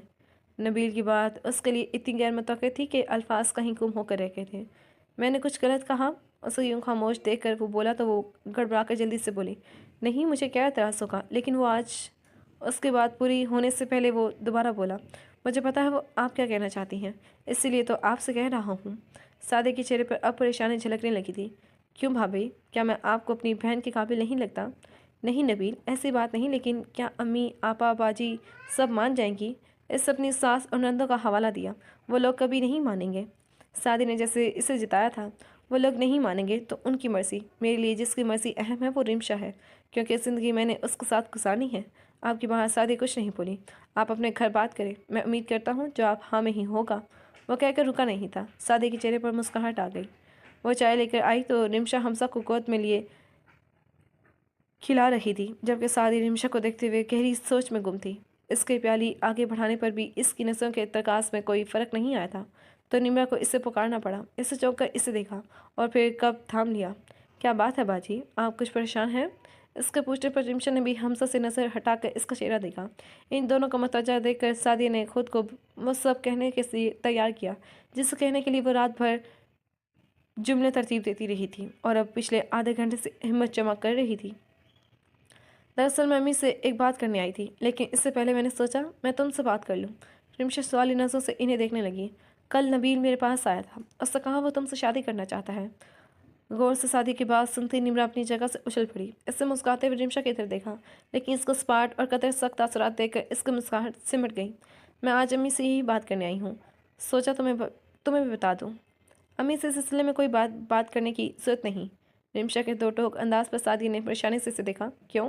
क्योंकि मैं नबील से शादी नहीं करना चाहती। वही तो पूछ रही हूँ, क्यों? ये आप पूछ रही हैं आपा? क्या मैं नहीं जानती कि क्या सलूक होता है वहाँ आपके साथ, या ज़राफ़त भाई की आदत मुझे नहीं पता। और फिर नबील, वो भी उन्हीं का भाई है, इसी घर का हिस्सा जहाँ मैं कभी एडजस्ट नहीं हो सकती। मैं मानती हूँ मेरे साथ उन लोगों का सलूक इतना अच्छा नहीं रहा, लेकिन हमसा की पैदाइश के बाद शराफत बहुत बदल गए हैं। और जहाँ तक नबील की बात है, वो शुरू से बहुत मुख्तलिफ है। अपने वालिद की बात ज़राफ़त ही घर के बड़े थे। शादी के बाद उनकी अम्मी को लगता था कि कहीं वो बदल ना जाए, इनकी और बहनों की हक तलफी न करने लगे। ज़राफ़त मजबूर थे, लेकिन नबील ज़रा और तरह का है। उसने खुद तुम्हारा नाम लिया है, साफ मतलब है वो तुम्हें पसंद करता है, और मुझे यकीन है वो तुम्हारा बहुत ख्याल रखेगा। सादी ने गौर से इसका चेहरा देखा और दोबारा बात शुरू की। रिमशा, अच्छे रिश्तों का मिलना बहुत मुश्किल है। नबील गुड लुकिंग है, अच्छी जॉब पर है, देखा भाला है, और सबसे बड़ी बात तुम्हें पसंद करता है। और क्या चाहिए? आपा प्लीज़, मैंने आपको बता दिया, आप भी मुझे फोर्स ना करें। वो हमजा को सादिया की गोद में देकर मज़ीद बात का मौका दिए बगैर कमरे से बाहर निकल गई। सादिया ने जिन नज़रों से निम्रा को देखा, वो समझ गई थी कि एक बार फिर निम्शा को समझाने की जिम्मेदारी इसके कंधों पर आ गई है। इससे गहरा सांस लेकर सादिया के कंधे पर दिलासा देने के अंदाज में हाथ रखा, और जब कमरे में आई तो निम्शा सर से पैर तक चादर ताने सो रही थी या नहीं, लेकिन इस अंदाज से साफ जाहिर था कि वो बात नहीं करना चाहती। निम्रा गहरा सांस लेकर कमरे से बाहर निकल गई। वो दरख्त के नीचे खड़ी वैन का इंतजार कर रही थी। जब चंद कदम के फासले पर एक कार आकर रुकी थी, इस पर बिल्कुल सरसरी से नज़र सामने डाली, लेकिन कार का दरवाज़ा खोलकर बाहर निकलते शख्स को देखकर इसकी नज़रें पलटना भूल गईं। अगले ही पल वो इसके बिल्कुल सामने था। रिमशा को रत्ती बराबर उम्मीद न थी कि वो यहाँ पहुँच जाएगा। मुझे तुमसे ज़रूरी बात करनी है। इसको संजीदा अंदाज पर रिमशा ने गौर से इसका चेहरा देखा। बोले, मुझे तुमसे जो बात करनी है वो यहाँ रास्ते में खड़े होकर नहीं हो सकती। इससे कॉलेज की आधी जाती लड़कियों को देखा कर रहा। ज़्यादा वक्त नहीं लूँगा। रिमशा को मतजब्बस देख कर वो बोला तो वो सर झुकाकर गाड़ी की तरफ बढ़ गई। वो बहुत देर तक सीधी बैठी थी, शीशे के पार भागती ट्रैफिक को देख रही थी। इससे नबील की खामोशी से उलझन होने लगी थी, जो इसे बात करने के लिए लाया था और अब खामोश था। जब काफ़ी वक्त इसी खामोशी में गुजर गया तो इसके बर्दाश्त जवाब दे गई थी। आपने कोई बात करनी थी। रिमशा ने चेहरा घुमाकर जिताने वाले अंदाज से नबील को देखा। तुमने मुझसे शादी करने से इनकार क्यों किया? नबील ने सीधा सवाल किया था। वो बिल्कुल हैरान नहीं हुई थी, क्योंकि वो इसी सवाल की तवक्का कर रही थी। मेरा ख्याल है इतना तो मुझे हक है कि मैं अपनी शादी के लिए हाँ या ना कह सकूं। गाड़ी एक झटके से रुकी थी। इससे चौंक कर नबील की तरफ देखा, जिसके चेहरे के तासुरात काफ़ी संजीदा थे, और वो जो काफ़ी मुतमिन थी बैठी थी, एकदम घबरा गई। है हक, लेकिन मैं ये जानना चाहता हूँ कि मुझे रिजेक्ट क्यों किया। इसके तन लहजे पर इसने बेचैनी से अपने हाथ मसले। मैंने आपको रिजेक्ट नहीं किया, सिर्फ इतना कहा है कि मैं आपसे शादी नहीं कर सकती। वही पूछ रहा हूँ, क्यों? मैं इस बारे में कोई भी बात नहीं करना चाहती। आप प्लीज़ मुझे घर छोड़ दें। मुझे मेरे सवाल का जवाब चाहिए, इसके बगैर तुम नहीं जा सकती। इसकी धमकियों में इस अंदाज पर इस गुस्से के साथ रोना भी आने लगा था। आप मेरे साथ ज़बरदस्ती नहीं कर सकते। मैं कोई ज़बरदस्ती नहीं कर रहा, सिर्फ जवाब मांग रहा हूँ। रिमशा ने कोई जवाब नहीं दिया था, चेहरा दूसरी तरफ मोड़ लिया था। क्या तुम किसी को पसंद करती हो? कुछ देर बाद इसने नबील की आवाज़ सुनी। नहीं। वो इसी तरफ मुंह मोड़े बोली। तो क्या तुम्हें मैं पसंद नहीं? आपकी बार रिमशा मुड़कर इसका चेहरा देखा। जी, मुझे आप पसंद नहीं। आपके घर वाले, घर का माहौल कुछ पसंद नहीं। आपके घर में सादिया बाजी के साथ जो सलूक होता रहा है, इसके बाद भी आप तवक्का रखते हैं कि मैं इस घर का हिस्सा बनूंगी?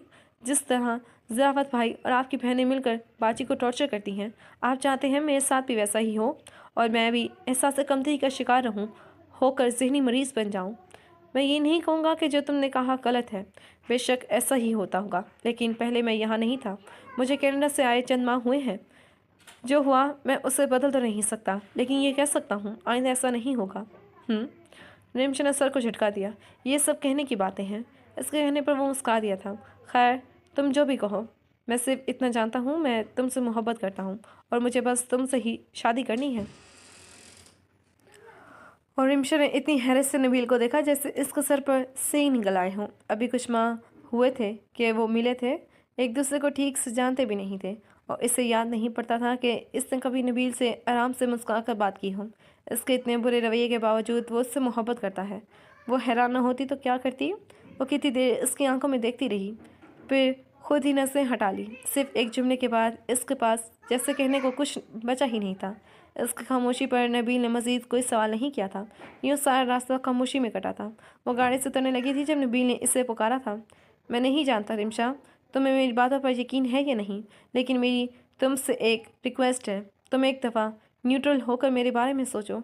रिमशा ने कोई जवाब नहीं दिया था, बस खामोशी से कार से उतर गई थी। क्या हुआ, आज देर हो गई?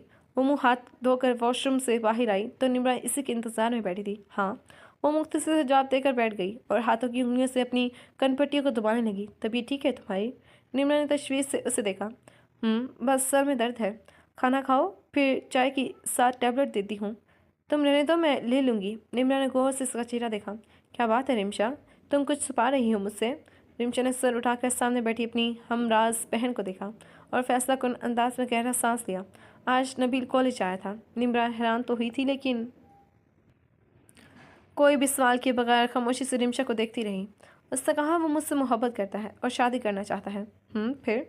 आपकी रिमशा ने हैरत से निम्रा को देखा। तुम्हें हैरत नहीं हुई? इसमें हैरत की क्या बात है?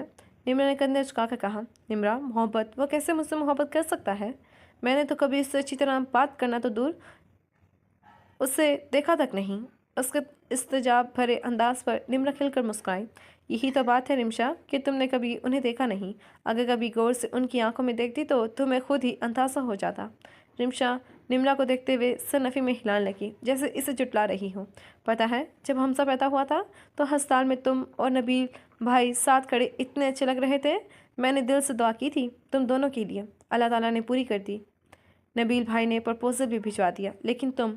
आखिर में निम्रा ने बुरा समूह बनाया, लेकिन रिमशा ने कोई जवाब नहीं दिया। वो गायब दिमाग से सामने लगी तस्वीर को देख रही थी। दरवाजे पर खड़ी शख्सियत को इन्होंने काफ़ी हैरानी से देखा। अस्सलाम वालेकुम। अजनबी, खुश लबास और खुश शक्ल औरत ने इन्हें सलाम किया था। वालेकुम सलाम, माफ़ कीजिएगा, मैंने आपको पहचाना नहीं। जाहिदा के माजत खाना अंदाज पर वो मुस्कुरा दी। यकीनन नहीं पहचाना होगा, क्योंकि हम लोग पहली बार मिल रहे हैं। क्या मैं अंदर आ सकती हूँ? इनकी इजाज़त मांगने पर जाहिदा ने कुछ शर्मिंदा होकर रास्ता दिया था। मेरा नाम कुदसिया है। अंदर दाखिल होकर इन्होंने अपना तारुफ करवाया। निम्रा, रिमशा ऊंची आवाज़ में इससे पुकारती हुई अंदर दाखिल हुई। हाँ बोलो, वो बालों में तेल का मसाज करती हुई बोली।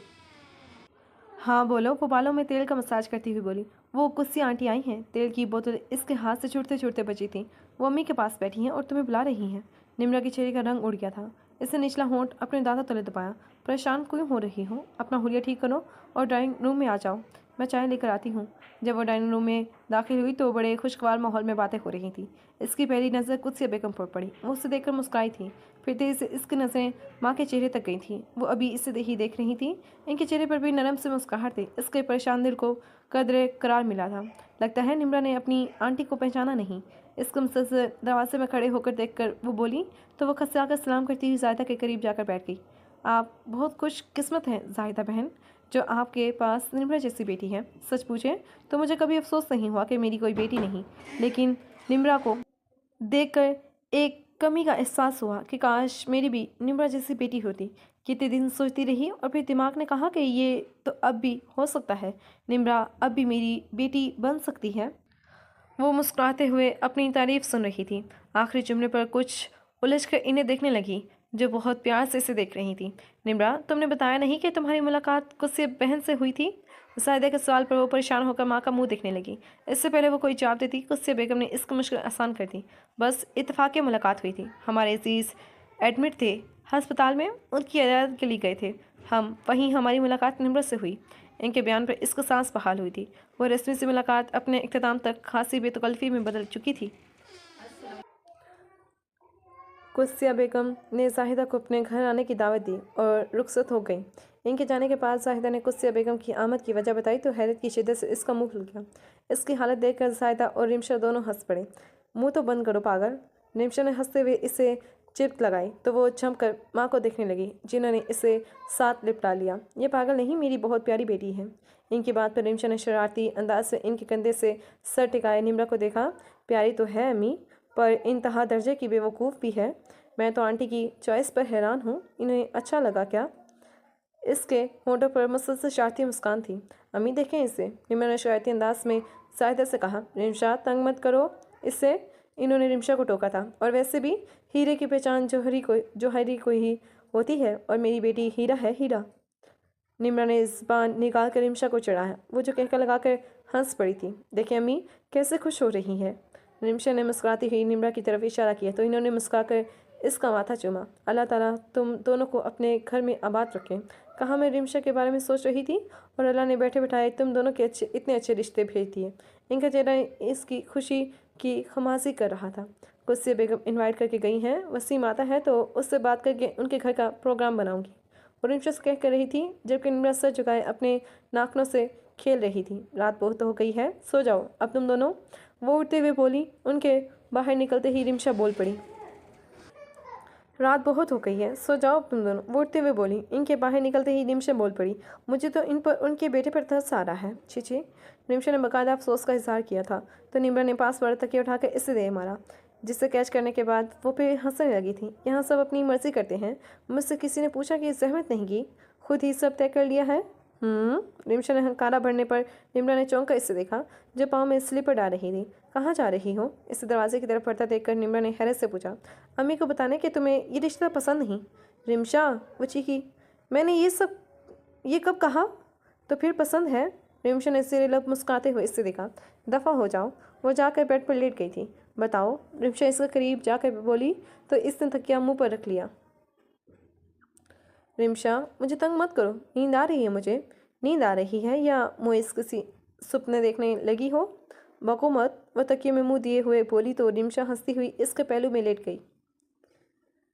निम्रा के कहने पर इससे मुस्कुराते हुए आंखें बंद कर ली। अगले ही पल इसने झटके से आंखें खोल दी। इसकी मुस्कुराहट सिमट गई थी। बंद आंखों के पीछे कोई और ही मुस्कुरा रहा था। नबील। वो हैरानी से बड़बड़ाई थी। वो गुस्से से सारे कमरे में चकराती फिर रही थी। तकरीबन 1 घंटे पहले ज़ाहिदा बेगम इस कमरे में आई थी ये कहने कि वो रिश्ता देखने जा रही हैं। वो इनके साथ चले। इससे तफसील से बगैर तबीयत की खराबी का बहाना करके जाने से इनकार कर दिया। अगर उसे ज़रा भी अंदाज़ा होता कि वो अकेली नहीं वसीम के साथ जा रही हैं तो वो कभी भी इनकार न करती। वो दोनों माँ बेटा एक साथ गए थे। पता नहीं रास्ते में क्या क्या पटियाँ पढ़ा रही होंगी। ये ख्याल उसे गुस्सा दिलाने को काफ़ी था और ज़्यादा गुस्सा उसे वसीम पर आ रहा था। इसने इसे बताने की जहमत तक नहीं की। वो हाथ मसलती कितनी देर घड़ी में खिड़की में देखती रही, फिर कुछ सोच कर बाहर आ गई। निम्रा और रिमशा दोनों लॉन्च में बैठी टीवी देख रही थी। वो दोनों किसी ड्रामे में तबसरा करते हुए इतनी मगन थी कि इसकी वहाँ मौजूदगी का नोटिस ही नहीं लिया। अच्छा है उसका रिश्ता हो जाए और ये जाए। कैंची की तरह तेज़ ज़बान है। हंसती हुई रिमशा को देखकर रुखसाना ने मुंह बनाया और फिर इसकी नज़र निम्रा पर ठहर गई। साथ ही सवार की ख्वाहिश भी जहन में आ गई। आखिर क्या है इस लड़की में? इसने बगौर निम्रा को देखा। बिल्कुल सादा सी तो है। इसके जहन में और बहुत सी लड़कियाँ आईं जो सवार में दिलचस्पी रखती थीं। निम्रा ने कई दर्जा हसीन, तरफदार और तनादार और दौलतमंद इसने एक बार भी फिर उसे देखा। इसके नकूश खूबसूरत हैं लेकिन वो तो रिमशा के भी हैं। हाँ, कुछ देर बाद जिससे वह किसी नतीजे पर पहुंची। इसकी मासूमियत, इसके चेहरे पर एक ख़ास नरमी और मुलाहत थी जो इससे सबसे नुमाया करती थी।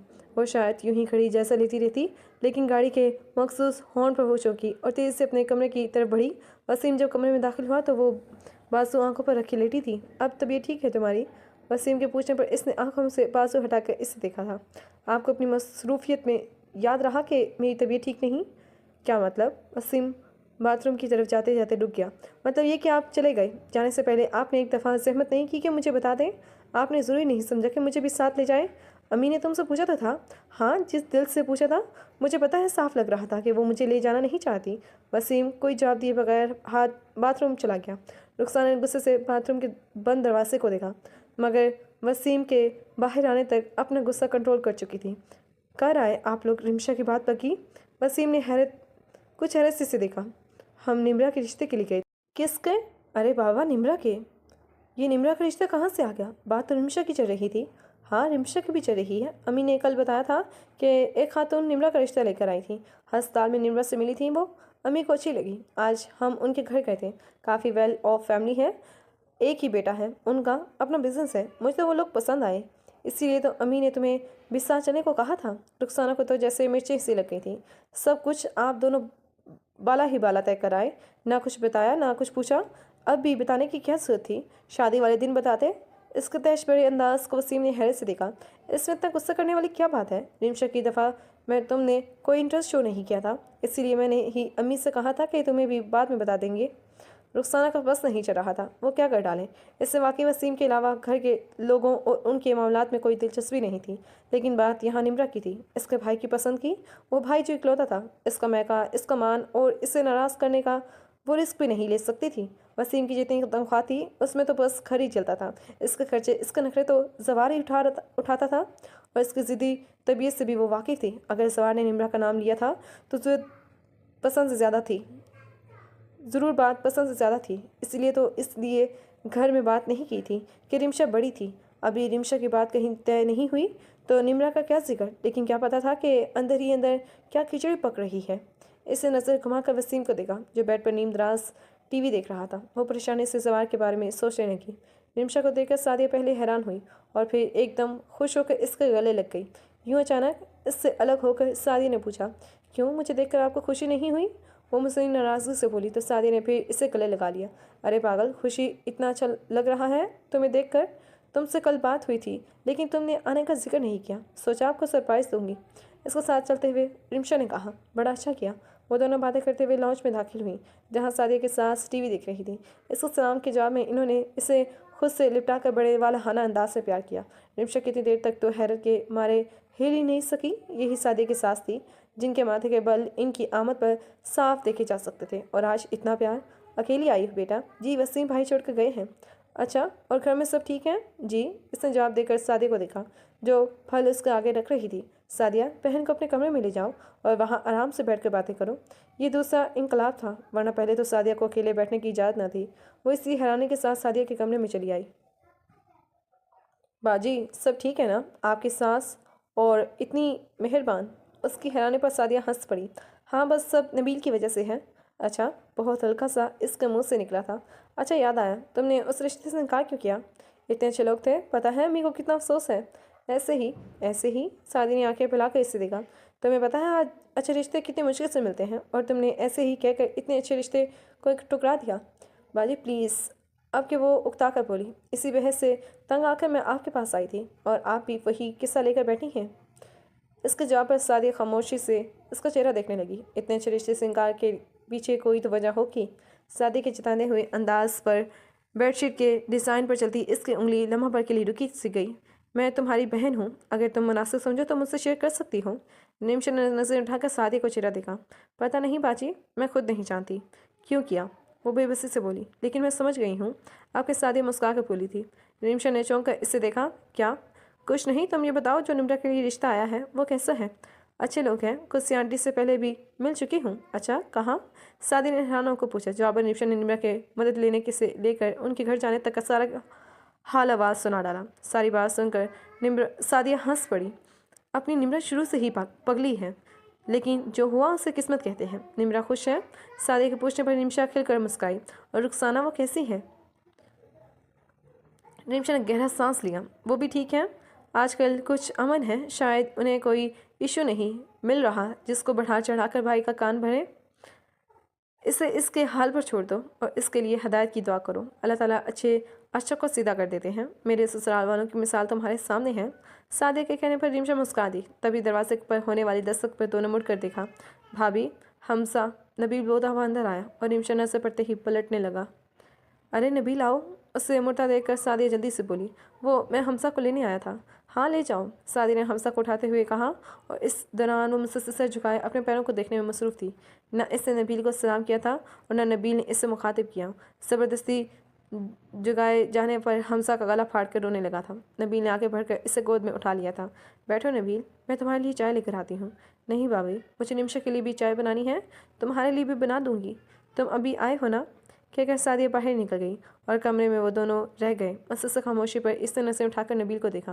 वो उसे ही देख रहा था। निमिषा ने अपनी नज़रें इस पर से हटाकर दोबारा अपने पाँव पर टिका दी। कितने ही पल खामोशी से गुजर गए। उसे अब उलझन होने लगी थी, ये कुछ कहता क्यों नहीं। इसने दांत पीसते हुए सोचा। इसी वक्त सादिया ट्रॉली दम के लिए हुए अंदर दाखिल हुई। अरे तुम दोनों इतने खामोश क्यों बैठे हो? सादिया के मुस्कुराकर पूछने पर भी इन दोनों के जाविये में कोई तब्दीली नहीं आई थी। नबील, तुम्हें एक जहमत देनी थी। जी। वो चाय का कप उठाते हुए बोला, मुझे रिमशा को शॉपिंग पर जाना है, अगर तुम हमें ड्रॉप कर दो। शॉपिंग? वो मंगनी की शॉपिंग करनी है ना? मंगनी? उसने दोहराने के से साथ एक गुस्सेली नजर रिमशा पर डाली। बहुत मुबारक हो। उसके तनसे अंदाज पर रिमशा ने बड़ी खामोश नजर इस पर डाली थी। अरे रिमशा की नहीं, निम्रा की मंगनी की। और वो जो इनके लिए प्रपोजल आया हुआ था, वो पता नहीं क्या जानना चाहता था। हाँ, वो रिमशा ने मना कर दिया। मैं अभी थोड़ी देर पहले इससे यही पूछ रही थी। यहाँ तुम शादी से मना कर देते हो, वहाँ रिमशा मना कर देती है। अजीब हो तुम दोनों। सादिया के मानी के इस बात पर इन दोनों की नज़रें बैक वक्त एक दूसरे की तरफ उठी। इन दोनों को कुछ कहना नहीं पड़ा था, आंखों ने जैसे सब वासे कर दिया था। सादिया ने बगौर दोनों की शक्लें देखी थी। नबील, तुम फ्रेश हो जाओ, फिर चलते हैं। मैं हमसा को अम्मी को देकर आती हूँ। वो उठकर बाहर निकल गई तो रिमशा भी खड़ी हो गई। तुमने उस प्रपोजल को मना क्यों किया? वो रिमशा के बिल्कुल सामने खड़े होकर पूछ रहा था, जबकि होठों पर बड़ी गहरी मुस्कुराहट थी। मेरी मर्जी, वो नज़र चुराते हुए बोली, क्योंकि इसकी जताती हुई मुस्कुराहट से वो अच्छी खासी कन्फ्यूज़ हो रही थी। रिमशा उसको साइड से होती हुई बाहर जाने लगी थी जब इसकी आवाज़ पर रुक गई। मैं अम्मी और भाभी को भेजूंगा, मुझे यकीन है अब तुम इनकार नहीं करोगी। आपको ऐसा क्यों लगता है कि मैं इनकार नहीं करूँगी? आपके वो खुलकर मुस्कुराया। इसका जवाब तुम अपने आप से पूछना, उसने धीरे से कहा और बाहर निकल गया। रिमशा खुलकर मुस्कुरा दी। नबील के एक इज़हार मोहब्बत ने इससे बहुत कुछ सोचने पर मजबूर कर दिया था। वो न सिर्फ इससे मोहब्बत करता है बल्कि इज़्ज़त भी करता है, और सबसे बढ़कर ये कि इससे यकीन हो चला था कि वो इसकी इज़्ज़त करवा भी सकता है। नबील पर किसी और को फोकिए देना निरी बेवकूफ़ी थी। आज सादी के घर जाकर इसकी थोड़ी बहुत कश्मकश भी ख़त्म हो चुकी थी। रुखसाना, क्या हो क्या है? वसीम की तीसरी दफ़ा पुकारने पर वो झुंझलाती हुई अंदर आई थी। कब से वासे दे रहा हूँ, जवार का फ़ोन है। वो फ़ोन की तरफ बढ़ते इसके कदम रुक गए थे। अरे भाई पकड़ो, इतनी दूर से कॉल कर रहा है।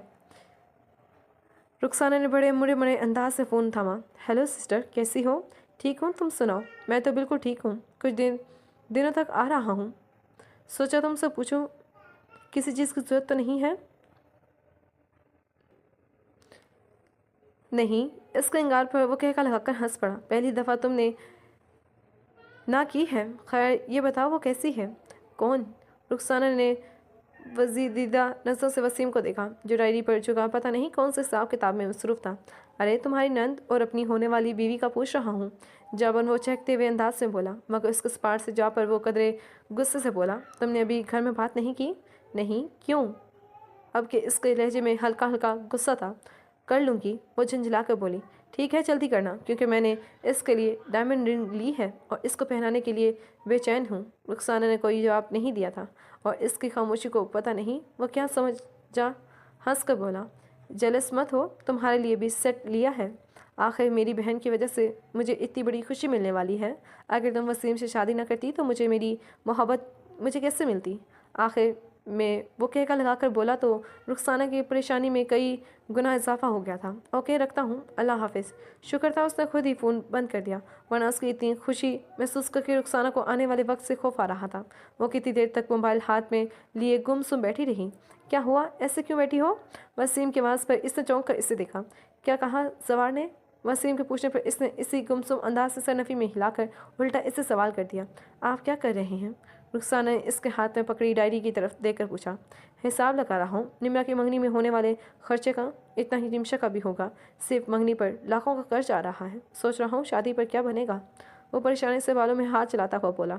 तभी रुखसाना के दिमाग में ख्याल आया, गैरों में शादियाँ करेंगे तो नाक ऊंची रखने के लिए लाखों तो खर्च करने ही पड़ेंगे। इसीलिए तो अपने अपने होते हैं। वो दो जोड़े कपड़ों में भी खुशी खुशी अपनाने को तैयार हो जाते हैं। मैं समझा नहीं। इसके चेहरे पर वाकई ही न समझने वाली कैफियत थी। इसमें न समझने वाली क्या बात है? अगर हम निम्रा की शादी जवार से कर देते हैं तो खर्चा ही नहीं होगा।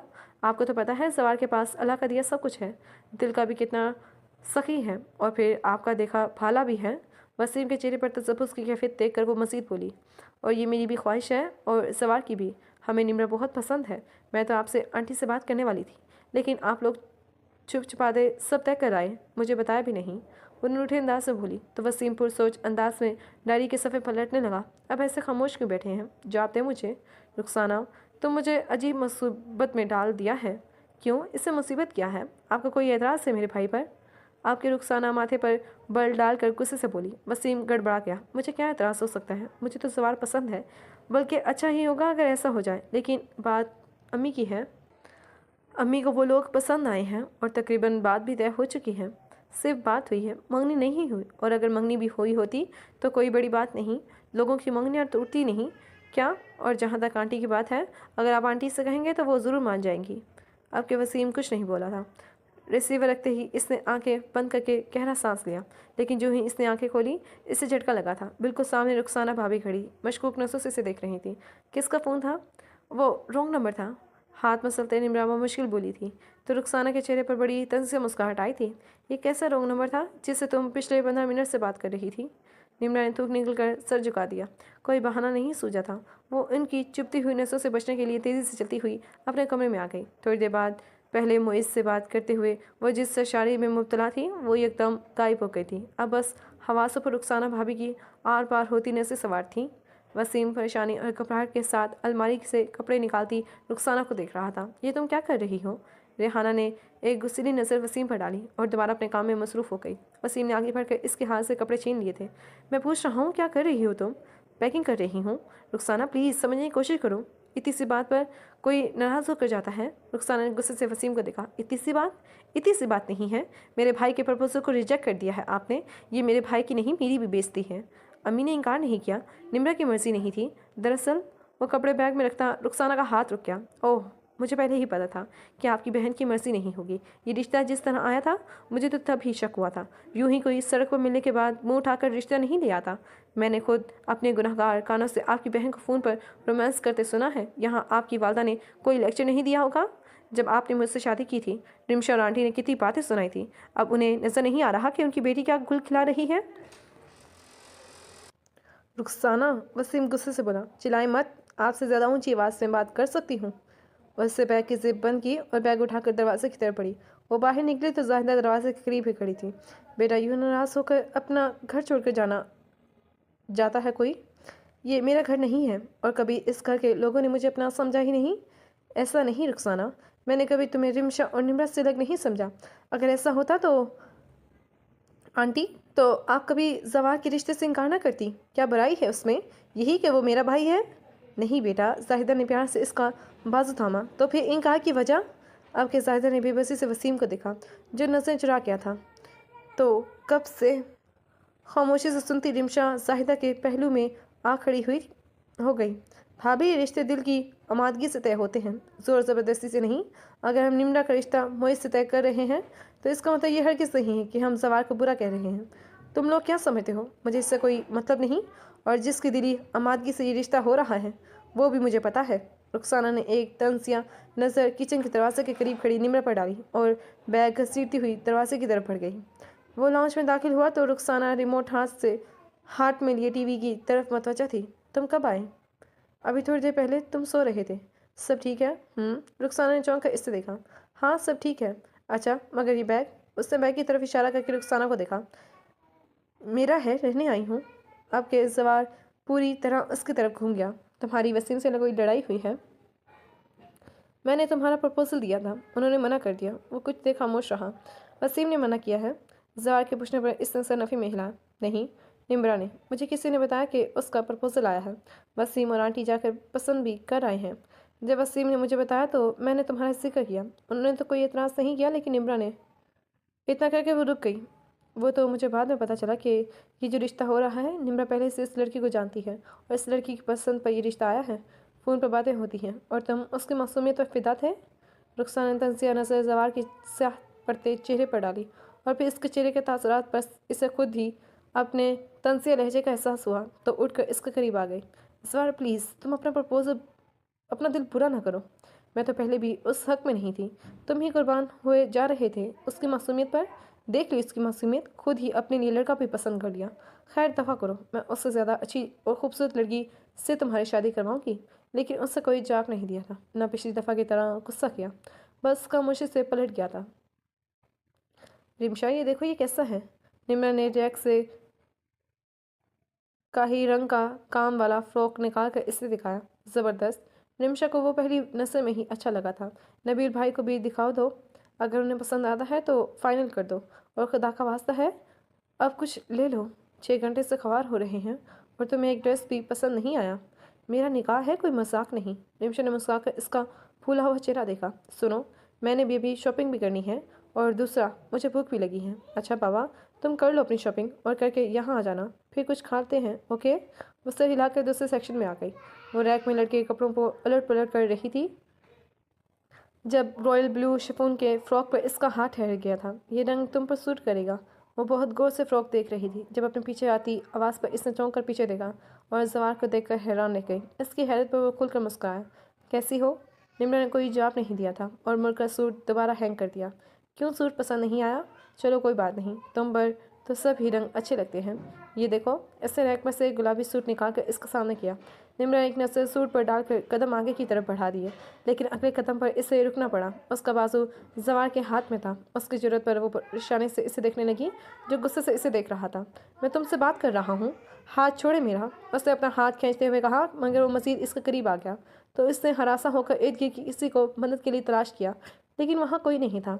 डर क्यों रही हो? तुम्हें खा तो नहीं जाऊँगा, और जब तक तुम मेरी बात सुन नहीं लेती तुम यहाँ से नहीं जा सकती। निम्रा जो से बाजू छुड़वाने के लिए जोर लगा रही थी रुक गई, क्योंकि इसके अंदाज बता रहे थे कि वो वाकई उसे जाने नहीं देगा। अपनी बेबसी पर इसकी आंख से आंसू आ गए थे। गुड, तुम्हारी यही बात मुझे अच्छी लगती है। इसके साकत हो जाने पर वो मुस्कुरा कर बोला, सुना है मुझसे शादी करने से तुमने इनकार किया है। वो तुम पर जोर देकर बोला तो निम्रा जो सर झुकाए अपने पैरों को देख रही थी, दसीदा नज़रों से दरवाजे की तरफ देखने लगी। न जाने सब लोग कहाँ चले गए थे। अपने बाजू पर इसके हाथ का लम्स उसे पूरी तरह चुभ रहा था। उसने एक बार फिर बेचैन होकर अपना बाजू खींचा। अभी मेरी बात पूरी नहीं हुई। वह उसके बाजू पर अपने हाथ का दबाव बढ़ाते हुए बोला, अगर तुमने इस वजह से इनकार किया है कि मैं तुम्हें पसंद नहीं हूँ तो फिर ठीक है। तुम्हारी नापसंदगी भी सिर्फ आंखों पर, मेरे लिए मेरी पसंदीदगी काफ़ी है। क्योंकि तुम एक मशरक़ी लड़की हो तो शादी के बाद खुद ब खुद मुझे पसंद करने लगेगी, है ना? वो थोड़ा सा झुक कर इसके चेहरे को देखने की कोशिश करने लगा। मुझे जाना है, वो रूहानी होकर बोली। बात सुनो निम्रा। वो एकदम इतनी संजीदगी से बोला कि वो सब भूल कर उसका चेहरा देखने लगी। मैं तुम्हें अब से नहीं तब से पसंद करता हूँ जब पहली बार तुम्हें देखा था। कहा इसलिए नहीं कि मैं तुम्हें प्रॉपर तरीके से अपनाना चाहता था। वो सब कुछ जो तुम्हारे लिए सोचा था वो शादी के बाद बताना चाहता था। मुझे जो भी अच्छा लगता है मैं उसे हासिल कर लेता हूँ। मैं चाहता तो तुम्हें हासिल कर सकता था, लेकिन तुम्हें पाना चाहता था तुम्हारी मर्ज़ी से। इतना इंतज़ार मैंने सिर्फ तुम्हारी मोहब्बत पाने के लिए किया, और तुमने क्या किया? अब कि इसने इसका बाजू छोड़कर इसे कंधों से थाम लिया। तुम अगर इस वजह से इनकार करती कि तुम्हें मैं अच्छा नहीं लगता तो मुझे बुरा नहीं लगता, लेकिन तुमने किसी और को मुझ पर तरजीह दी। तुम्हें कोई और अच्छा लगता है, ये मेरी बर्दाश्त से बाहर है। ये जो तुम्हारा चेहरा है ना, इसने एक हाथ से इसकी थोड़ी पकड़ी। इससे मैं बहुत मोहब्बत करता हूँ। अगर इस चेहरे को देखने का हक किसी और को दोगी तो ये मेरी बर्दाश्त से बाहर होगा। जवाहर ने इसके चेहरे से हाथ हटा लिया था, लेकिन वो तो जैसे मुंजमद होकर रह गई थी। जवाहर ने गहरी नज़र इसके सफ़ेद पड़ते चेहरे पर डाली। मैं कभी भी तुमसे इस तरह बात नहीं करना चाहता था, लेकिन तुमने मुझे मजबूर कर दिया। और एकदम इसके करीब आकर खड़ा हो गया, यहाँ तक कि इसकी सांसें से अपने माथे पर महसूस होने लगी थी, लेकिन डरने से इसके हवास इस तरह सलब कर दिए थे कि वो अपनी जगह से हिल भी नहीं सकी थी। इसने इसके बाजू को हरकत में आते देख और फिर पीछे रैक में लगा वो गुलाबी सूट इसके सामने था। चलो, वह इसका बाजू पकड़ कर बोला, और वह किसी रोबोट की तरह इसके पीछे चल पड़ी। Thanks for your cooperation. बाहर निकलते ही इसने सेल्समैन से कहा और 1000 का नोट इसे थमाया। निम्रा ने चौंक कर पहले सवार को और फिर उस सेल्समैन को देखा। उसे अब समझ में आई थी कि इतनी बड़ी शॉप होने के बावजूद कोई क्यों वहाँ नहीं आया था। इसने आँख में आने वाले आंसू को रोकने के लिए निचला होंठ सख्ती से दांतों तले दबाया। सर, मेरे लायक कोई और खिदमत? वो 1000 का नोट थामे जवार से पूछ रहा था। बस ये सूट पैक करवा दे, इसे गुलाबी सूट इसे थमाते हुए कहा। निम्रा, पीछे से रिमशा की आवाज़ पर वो दोनों तेज़ी से मुड़े थे। कहाँ थी तुम? ढूंढ ढूंढ कर परेशान हो गए हम लोग। वो वाकई इतनी परेशान थी कि उसे निम्रा के साथ खड़ा सवार नजर नहीं आया था, और कब से जब करती निम्रा का सब टूट गया था। वो रिमशा के गले लगकर रो पड़ी थी। परेशानी रिमशा हैरान भी हो गई थी।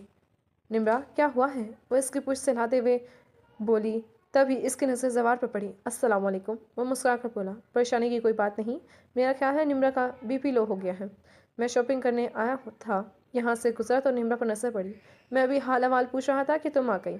इतने बड़े झूठ पर निम्रा ने रोते रोते नाराज से इस पर डाली तो वह नबील की तरफ मुतवज्जा हो गया।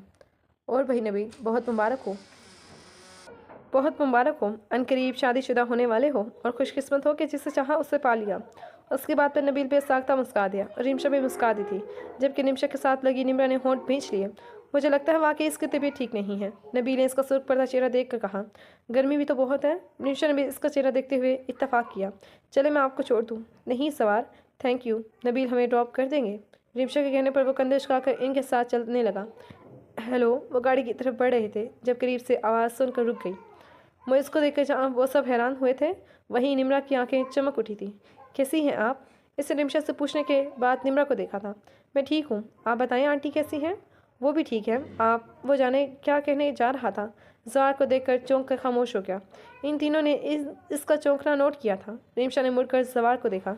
इसके चेहरे पर अजीब से तासुरात थे। आप दोनों जानते हैं एक दूसरे को? बहुत अच्छी तरह, रिमशा के पूछने पर ज़वार जोर देकर बोला। ओके, मैं चलता हूँ। मोइज़ एकदम भुखलाकर मज़ीद बात किए बगैर मुड़ गया।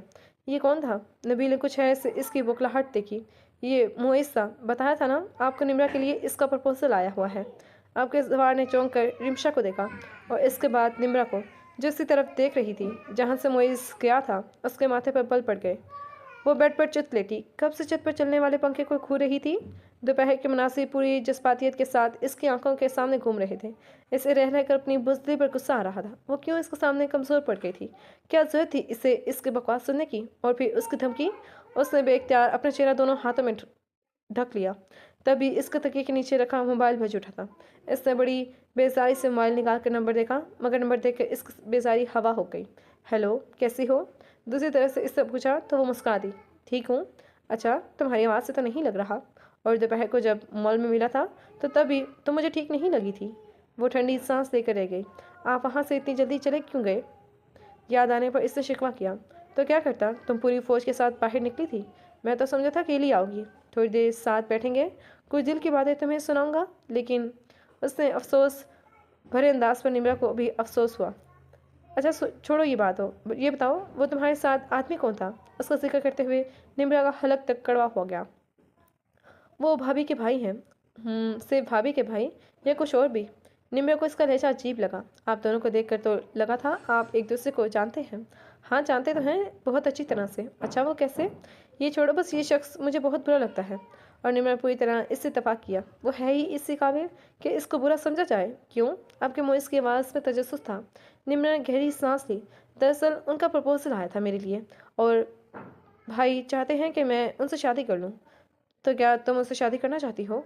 बिल्कुल नहीं, वो कतियत अंदाज से बोली। वो सख्त शख्स सख्त नापसंद है मुझे। और मैं आपके दूसरी तरफ से मुस्कुरा कर पूछा गया था। निम्रा कोई जवाब दिए बगैर मुस्कुरा दी। मुझसे शादी करोगी ना? जी, वो मुस्कुराते हुए बोली। ठीक है, अब इस बात पर कायम रहना और कैसे भी हालात हों तुमने पीछे नहीं हटना। मैं तुम्हारे साथ हूँ। कैसे भी हालात? इससे परेशानी से दोहराया। हाँ, मैंने भी तुम्हें बताया ना, मैं ज़वार को जानता हूँ। वो मेरा बहुत बड़ा दुश्मन है और मुझे नुकसान पहुँचाने का कोई भी मौका हाथ से जाने नहीं देगा। हो सकता है वो तुम्हें या तुम्हारे घर वालों को मेरे खिलाफ करने के लिए गलत बातें करें, लेकिन तुम उसका यकीन मत करना। तुम्हें मुझ पर यकीन है ना निम्रा? जी, उसके पूछने पर उलझे हुए अंदाज से बोली। मैं अब पीछे नहीं हट सकता। अगर तुम्हारे घर वाले न माने तो तुम्हें मुझसे कोर्ट मैरिज करनी होगी। निम्रा के सर पर धमाका हुआ था। इसकी नौबत नहीं आएगी। ना ही आए तो अच्छा है, लेकिन अगर ऐसा हुआ तो तुम मेरा साथ दोगी ना? इसने वो मुश्किल अस्वाद में जवाब दिया। I love you. उसकी भारी आवाज़ पर इसने जवाब फ़ोन बंद कर दिया। वो उलझ गई थी। दरवाज़ा खुलने पर इसने तेज़ी से सेलफोन तकिए के नीचे रखा और करवट बदल कर लेट गई। वो इस वक्त किसी से कोई बात नहीं करना चाहती थी। रुखसाना जब अंदर दाखिल हुई तो वो बेचैनी से सारे कमरे में चकराता फिर रहा था। सवार, उसने चौंक कर रुखसाना को देखा। तुम सोए नहीं अभी? लेकिन वो कोई जवाब दिए बगैर फिर चक्कर लगाने लगा। रुखसाना ने गौर से इसका चेहरा देखा, जो काफ़ी परेशान लग रहा था। इससे पहले वो मज़ीद कुछ पूछती, उसका मोबाइल बज उठा। ये नंबर कन्फर्म है? वो दूसरी तरफ से पूछ रहा था। Okay thanks. इससे फ़ोन बंद करके जल्दी से दूसरा नंबर मिलाया। अब वो फ़ोन कान से लगाया, शायद दूसरी तरफ से फ़ोन उठाए जाने का इंतज़ार कर रहा था, जबकि रुखसाना मुझसे उलझी नसों से इसे देख रही थी।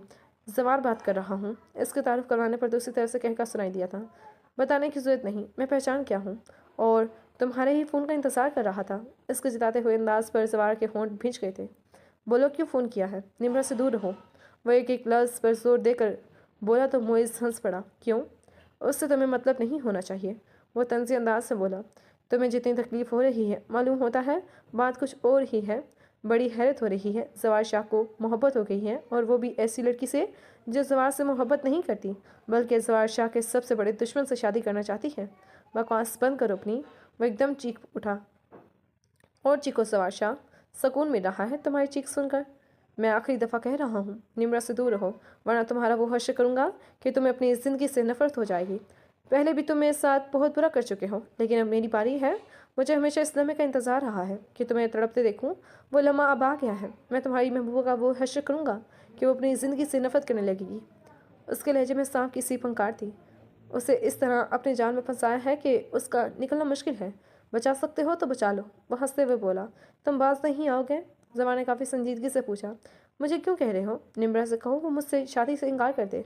मोइज़ ने जैसे इसकी बेबसी का मजाक उड़ाया। छी छी जवार शाह, एक लड़की ने तुम्हें मेरे सामने घुटने टेकने पर मजबूर कर दिया। इससे ज़्यादा इसमें ज़ब्त नहीं था। इससे फ़ोन ऑफ करके बेड पर फेंक दिया। रुखसाना जो खामोशी से टेलीफोन पर इनकी गुफ्तगू सुन रही थी, काफ़ी हद तक समझ गई थी। ये वही मोइस है। रुखसाना के पूछने पर इसको जरा इस बात में हिलाया। ये जेल से बाहर कब आया? पता नहीं, वो परेशानी से बालों में हाथ चला करता हुआ बोला। निमेरा को रोकना होगा, वो जैसे खुद कलामी के अंदाज से बोला। रुखसाना ने कुछ हैरत से देखा। जब वो खुद कुएं में छलांग लगाना चाहती है तो तुम क्यों उसे बचाना चाहते हो? ठोकर खाएगी तो उसे अंदाज़ा होगा मेरे भाई को ठुकरा कर उसने क्या खोया है। जवान ने गुस्से से उसे देखा। रुखसाना, बेहिस्सी की कोई हद होती है। वसीम वसीम की बहन नहीं, मेरी मोहब्बत भी है। मेरी मोहब्बत यानी मेरी इज्जत। रुखसाना कदर शर्मिंदा होकर बोली। तो तुम क्या करने वाले हो? मुझे इसकी बातों से लगता है वो काफ़ी हद तक निम्रा का ब्रेन वॉश कर चुका है, सो इससे बात करने का कोई फ़ायदा नहीं। वसीम को या आंटी को मुझे इसकी हकीकत बतानी होगी। इसने रुखसाना को देखते हुए कहा। और तुम कल तैयार रहना, मैं तुम्हें छोड़ने तुम्हारे घर जाऊँगा। रुखसाना ने गहरा सांस लेकर सर हिलाया। वो खुद भी अब अपने घर जाना चाहती थी। इन सब के चेहरों पर नाकाबिले यकीन तासरात थे। वसीम ने परेशानी से अपनी पेशानी को मसला था, जबकि रिमशा के जहन में कल का मंजर एकदम वाज़ेह हुआ था, जब सवार को देखकर मोइस भुखला कर भागा था। सबसे ज़्यादा बुरी हालत जाहिदा की थी। या मेरे मौला, इतना बड़ा धोखा!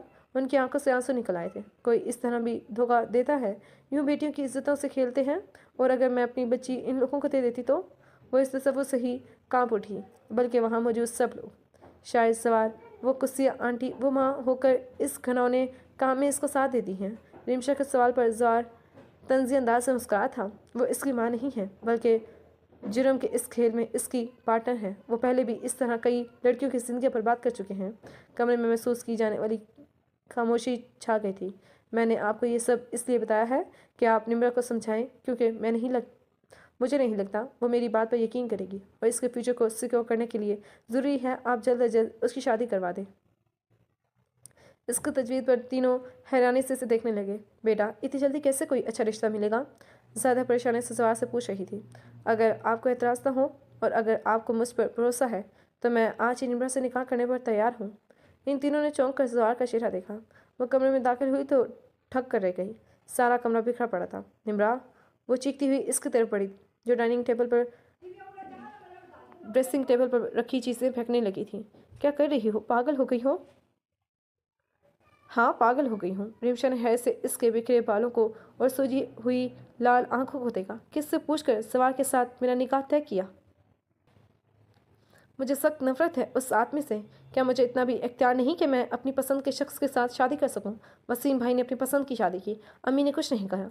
तुमने भी अपनी अम्मी की पसंद के लड़के को रिजेक्ट करके नबील भाई को पसंद किया, वहाँ भी किसी को एतराज़ नहीं हुआ। फिर मैं एक दफ़ा क्यों? वो रोते हुए घुटनों के बल कालीन पर बैठ गई थी। हमने तुम्हारी पसंद को तरजीह दी थी, लेकिन शायद तुमने सुना नहीं सवार ने क्या बताया है मुझे इसके बारे में।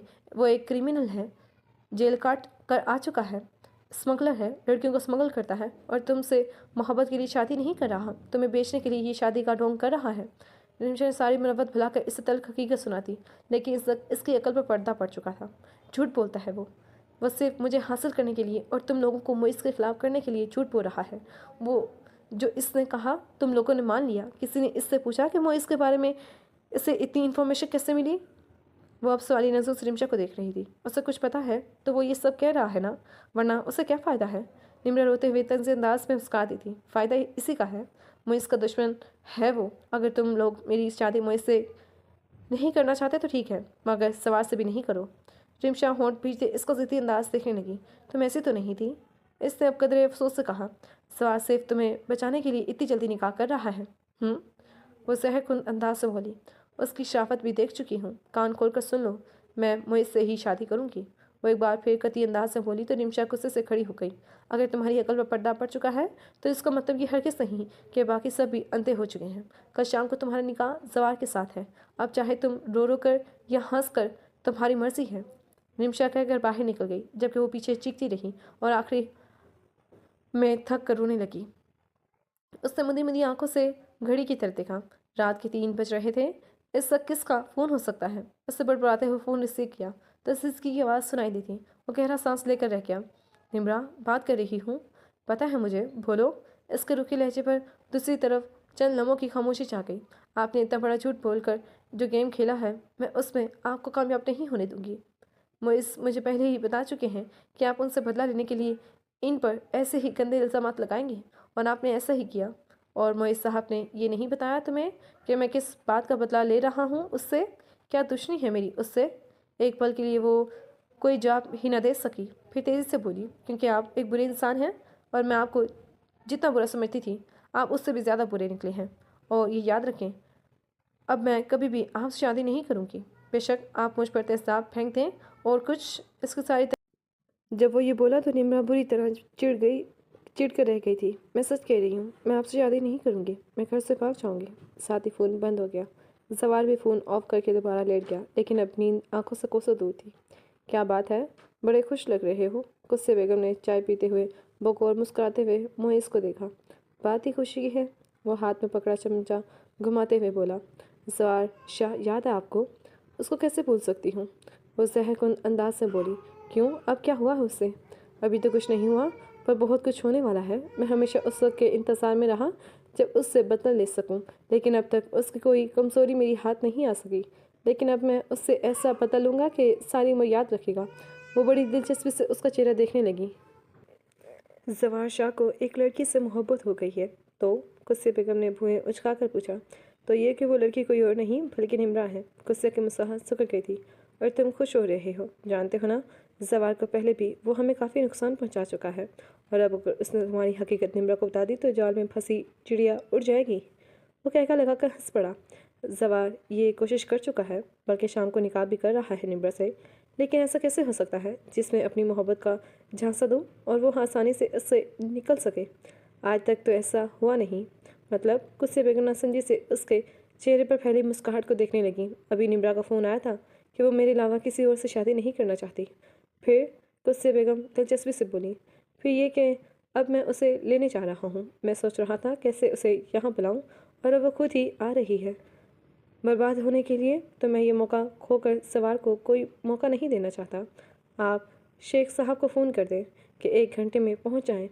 वो टेबल से चाबियाँ उठाकर सीटी बजाता हुआ बाहर की तरफ बढ़ गया।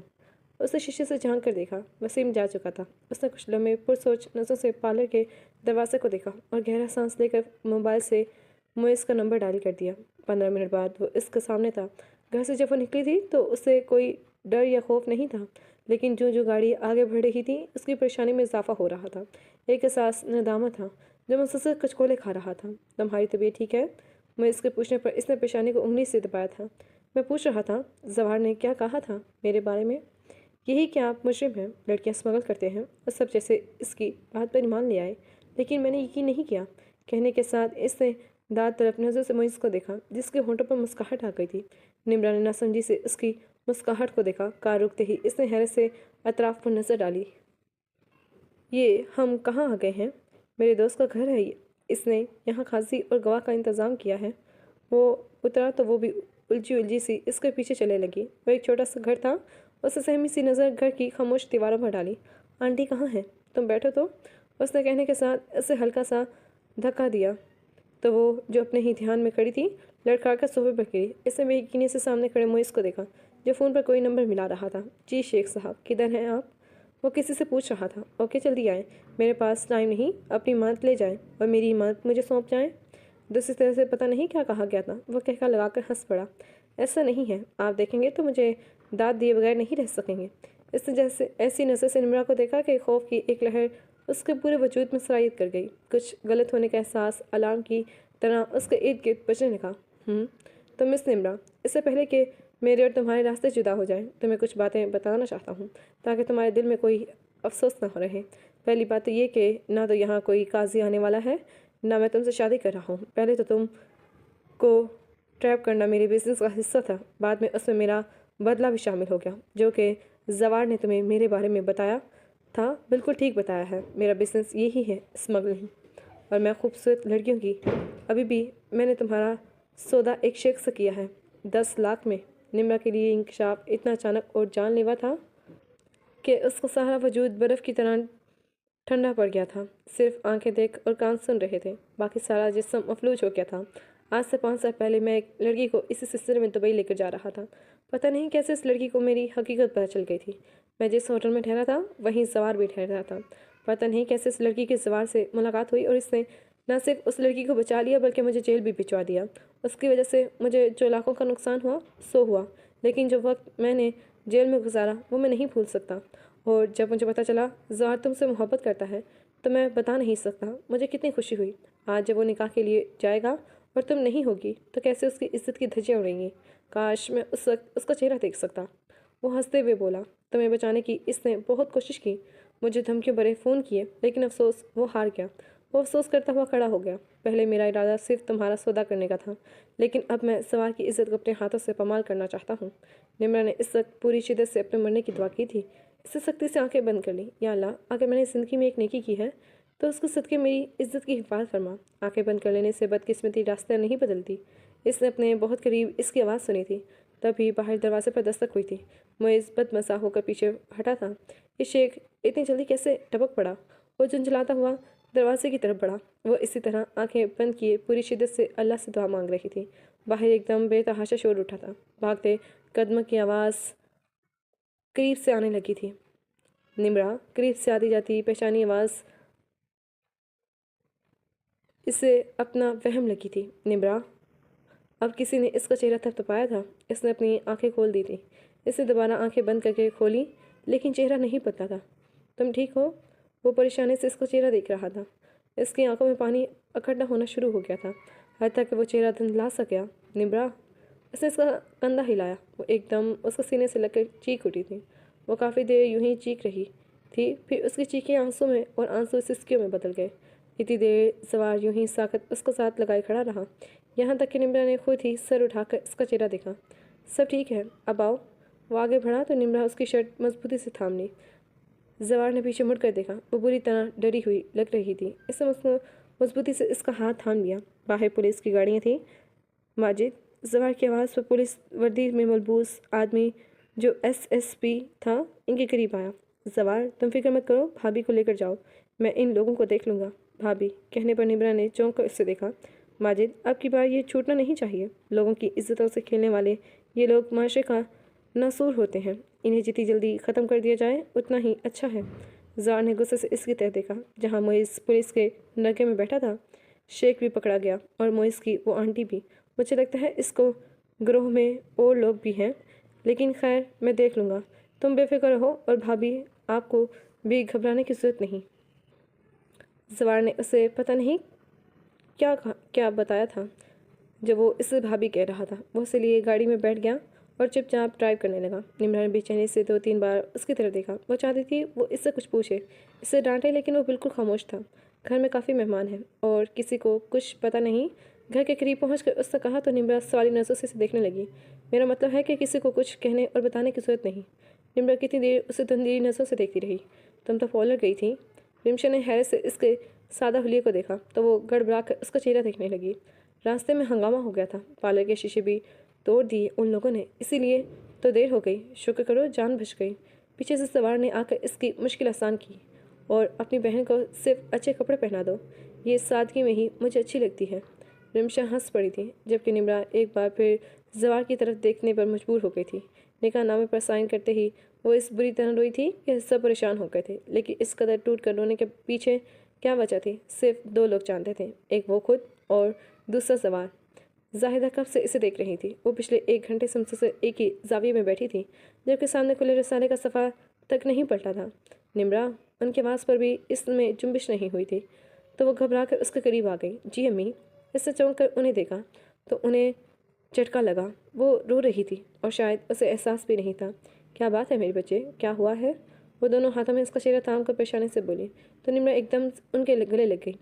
अम्मी प्लीज़ मुझे माफ़ कर दें, मुझसे गलती हो गई, बहुत बड़ी गलती हो गई। इसका यूं रोना और किसी गलती का एतराफ़, जाहिदा का दिल अनजाने खदशे पर तेज़ धड़कने लगा। कैसी गलती निम्रा? अम्मी आप वादा करें आप मुझे माफ़ कर देंगी। वो यूं ही उनके साथ लगे हुए बोली। निम्रा मेरा दिल बंद हो जाएगा, जल्दी बोल।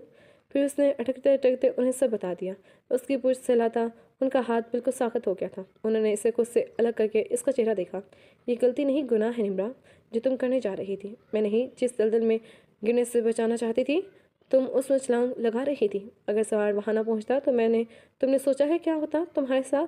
उन्होंने कहने के साथ इसे झंझोड़ डाला था। तुम किसी काबिल रहती और ना हमें किसी मुंह दिखाने के काबिल छोड़ती। इन्होंने झटके से इसे छोड़ा तो वो लड़खड़ा कर रह गई। तुमने मुझे पहले क्यों नहीं बताया? वो अब दोनों हाथों में सर दिए परेशानी से पूछ रही थी। सवार ने मना किया था मुझे, वो रोते हुए बोली तो जाहिदा ने अफसोस से इसका मुरझाया वो चेहरा देखा। तुमने कोई नेकी की है जो तुम्हें जवार जैसा शोहर मिला। उसकी जगह कोई और होता तो तुम्हारी इतनी गलत हरकत के बाद तुम्हें अपनाना तो दूर ज़माने भर में रुस्वा कर देता, मगर उसने न सिर्फ तुम्हारी इज्जत बचाई बल्कि तुम्हें अब नाम दिया, बल्कि तुम्हें तुम्हारे भाई बहनों और दुनिया की नज़रों में भी गिरने से बचा लिया। निम्रा के रोने में शिद्दत आ गई थी, क्योंकि सवार की मोहब्बत और उसकी आला ज़फ़ी की तो वो खुद कब कब की कायल हो चुकी थी। अम्मी प्लीज़ मुझे माफ़ कर दें, वरना मैं इस बोझ तले मर जाऊँगी। वो एक बार फिर गिड़गिड़ा गई। मैं माँ हूँ तुम्हारी निम्रा, तुम्हारी 100 गलतियाँ माफ़ कर सकती हूँ, लेकिन अब तुम्हें माफ़ी सवार से मांगनी होगी। उसने तुम्हें माफ़ कर दिया तो समझो मैंने भी तुम्हें माफ़ कर दिया। वो कह के रुकी नहीं थी, जबकि वो ज़बरदस्ती ने उससे कितनी देर बंद दरवाजे को देखती रही। भाभी सवार नहीं आएगा? रिमशा ने किचन में दाखिल होती रुखसाना से पूछा तो निम्रा के कान खड़े हो गए। कब से उसका नंबर ट्राई कर रही हूँ, फ़ोन रिसीव नहीं कर रहा। मैसेज किया है, देखो आता है या नहीं। सलाद बनाते निम्रा के हाथ सुस्त पड़ गए थे। इनके निकाह को 1 महीना हो गया था और 15 दिन बाद उसकी और रिमशा की शादी थी। शादी की सारी तैयारी नुकसाना कर रही थी और जो ये शादी करने के लिए पागल हुआ जा रहा था वो मंजिल से ही गायब हो गया था। तुम्हें क्या हुआ, रो क्यों रही हो? रिमशा के हैरत से पूछने पर रुखसाना ने चौंक कर इससे देखा। नहीं, वो प्याज काट रही थी ना। इससे जल्दी से प्याज आगे कर ली, फिर एकदम से सर छोड़कर जल्दी से किचन से निकल गई। काफ़ी देर बाद तो दोबारा किचन में आकर अपना छोड़ा हुआ काम करने लगी तो रुखसाना ने कहा, निम्रा प्लीज़ ये काम बाद में करना, पहले ये जो जूस जवाहर को दे आओ, मेरे कमरे में बैठा है। और निम्रा को जैसे सख्ता हो गया था। क्या हुआ? उसे यूं साकत खड़े देखकर रुखसाना ने जेर लब मुस्कुराते हुए पूछा तो उसने नवे में सर हिलाते हुए ग्लास थाम लिया। बाहर आई तो सवार लाउंज में मौजूद जाहिदा लाउंज में मौजूद थी। वो नज़र चढ़ाती कमरे की तरफ बढ़ने लगी।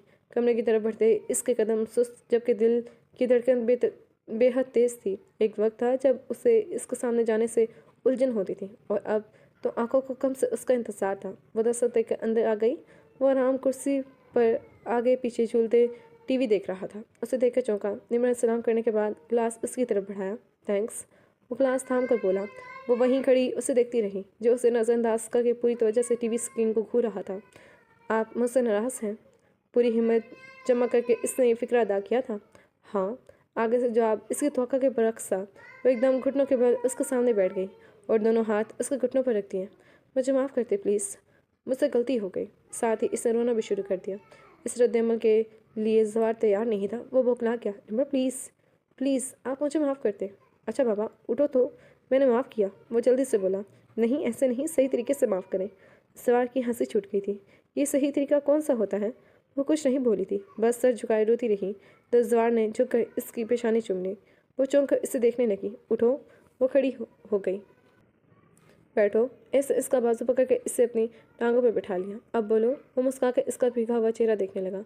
मैंने आपसे इतनी बदतमीजी की, बुरा भला कहा? आपने एक दफ़ा भी मुझे कुछ नहीं कहा। इतना बोझ है मेरे दिल पर। उसकी आवाज़ फिर भरा गई थी। मैं इतनी हरकत करने जा रही थी। मुझे डांटते, थप्पड़ मारते, कुछ तो कहते। अगर उस दिन आप ना आते तो, कहते हुए इसके आंसू में रवानी आ गई। जवान ने मुस्कुराते हुए इसके आंसू साफ किए। कैसे ना आता मीजान, जो बेवकूफ़ी तुमने की थी उसकी तवक्को थी मुझे तुमसे। जब रात को तुमने मुझे फ़ोन करके कहा कि तुम भाग जाओगी, तभी मुझे शक हो गया था। सारी रात नहीं सोया। तुम अगर ध्यान देती तो तुम्हें अंदाज़ा होता कोई तुम्हारा पीछा कर रहा है। जब वसीम तुम्हें पार्लर छोड़कर गया, मैं वहीं था, और जब तुम मोइस की गाड़ी में बैठी तब भी मैं वहीं था। निम्रा बेसाख्ता बोल उठी थी। जब आप सब जानते थे तो मुझे रोका क्यों नहीं? मुझे जाने क्यों दिया उस घटिया आदमी के साथ? मैं चाहता तो ऐसा कर सकता था, लेकिन मैंने खुद नहीं किया, क्योंकि मैं चाहता था तुम खुद अपनी आंखों से उसका असली चेहरा देखो। क्योंकि जब तक तुम खुद ना देख लेती, तुमने मेरा ये तो यकीन करना नहीं था, और ना तुम्हें मेरी मोहब्बत का अंदाज़ा होता। निम्रा शर्मिंदा होकर रह गई। वो बिल्कुल ठीक कह रहा था। खैर छोड़ो, जो भी होता है अच्छे के लिए होता है। ऐसा ना होता तो क्या तुम मुझसे निकाह के लिए मानती? इसे मुस्कुराते हुए इसकी नाक दबाई तो वो शर्मा कर मुस्कुरा दी। अगर आप मुझसे नाराज़ नहीं थे तो फिर आप इतने दिनों से आए क्यों नहीं, और फ़ोन भी नहीं किया? क्यों, तुम इंतज़ार कर रही थी? वो मुस्कुराते हुए बोला तो इससे मुस्कुरा कर सर हिलाया। वो बेतहाशा खुश हो गया, और इससे पहले कि वो अपनी खुशी का अमली मुजाहरा करता, वो फुर्ती से उठ के भागी। कहाँ जा रही हो? माफ़ी मांगने आई थी, मांग ली, अब जा रही हूँ। वो खिलखिलाकर हंसते हुए बोली। कितनी देर भागोगी? थोड़े दिनों की बात है। वो भी उसी के अंदाज से बोला तो वो हंसी दबाती हुई बाहर निकल आई। इसके इंतजार में बैठी जाहिदा ने चौंक कर इसे देखा, जहाँ से वो मुस्कुराती हुई अपने ध्यान में आ रही थी। इसको यूँ तमानियत से मुस्कुराते देखकर वो भी खुलकर मुस्कुरा दी थी। ख़त्म शुद। उम्मीद आपको ये नावल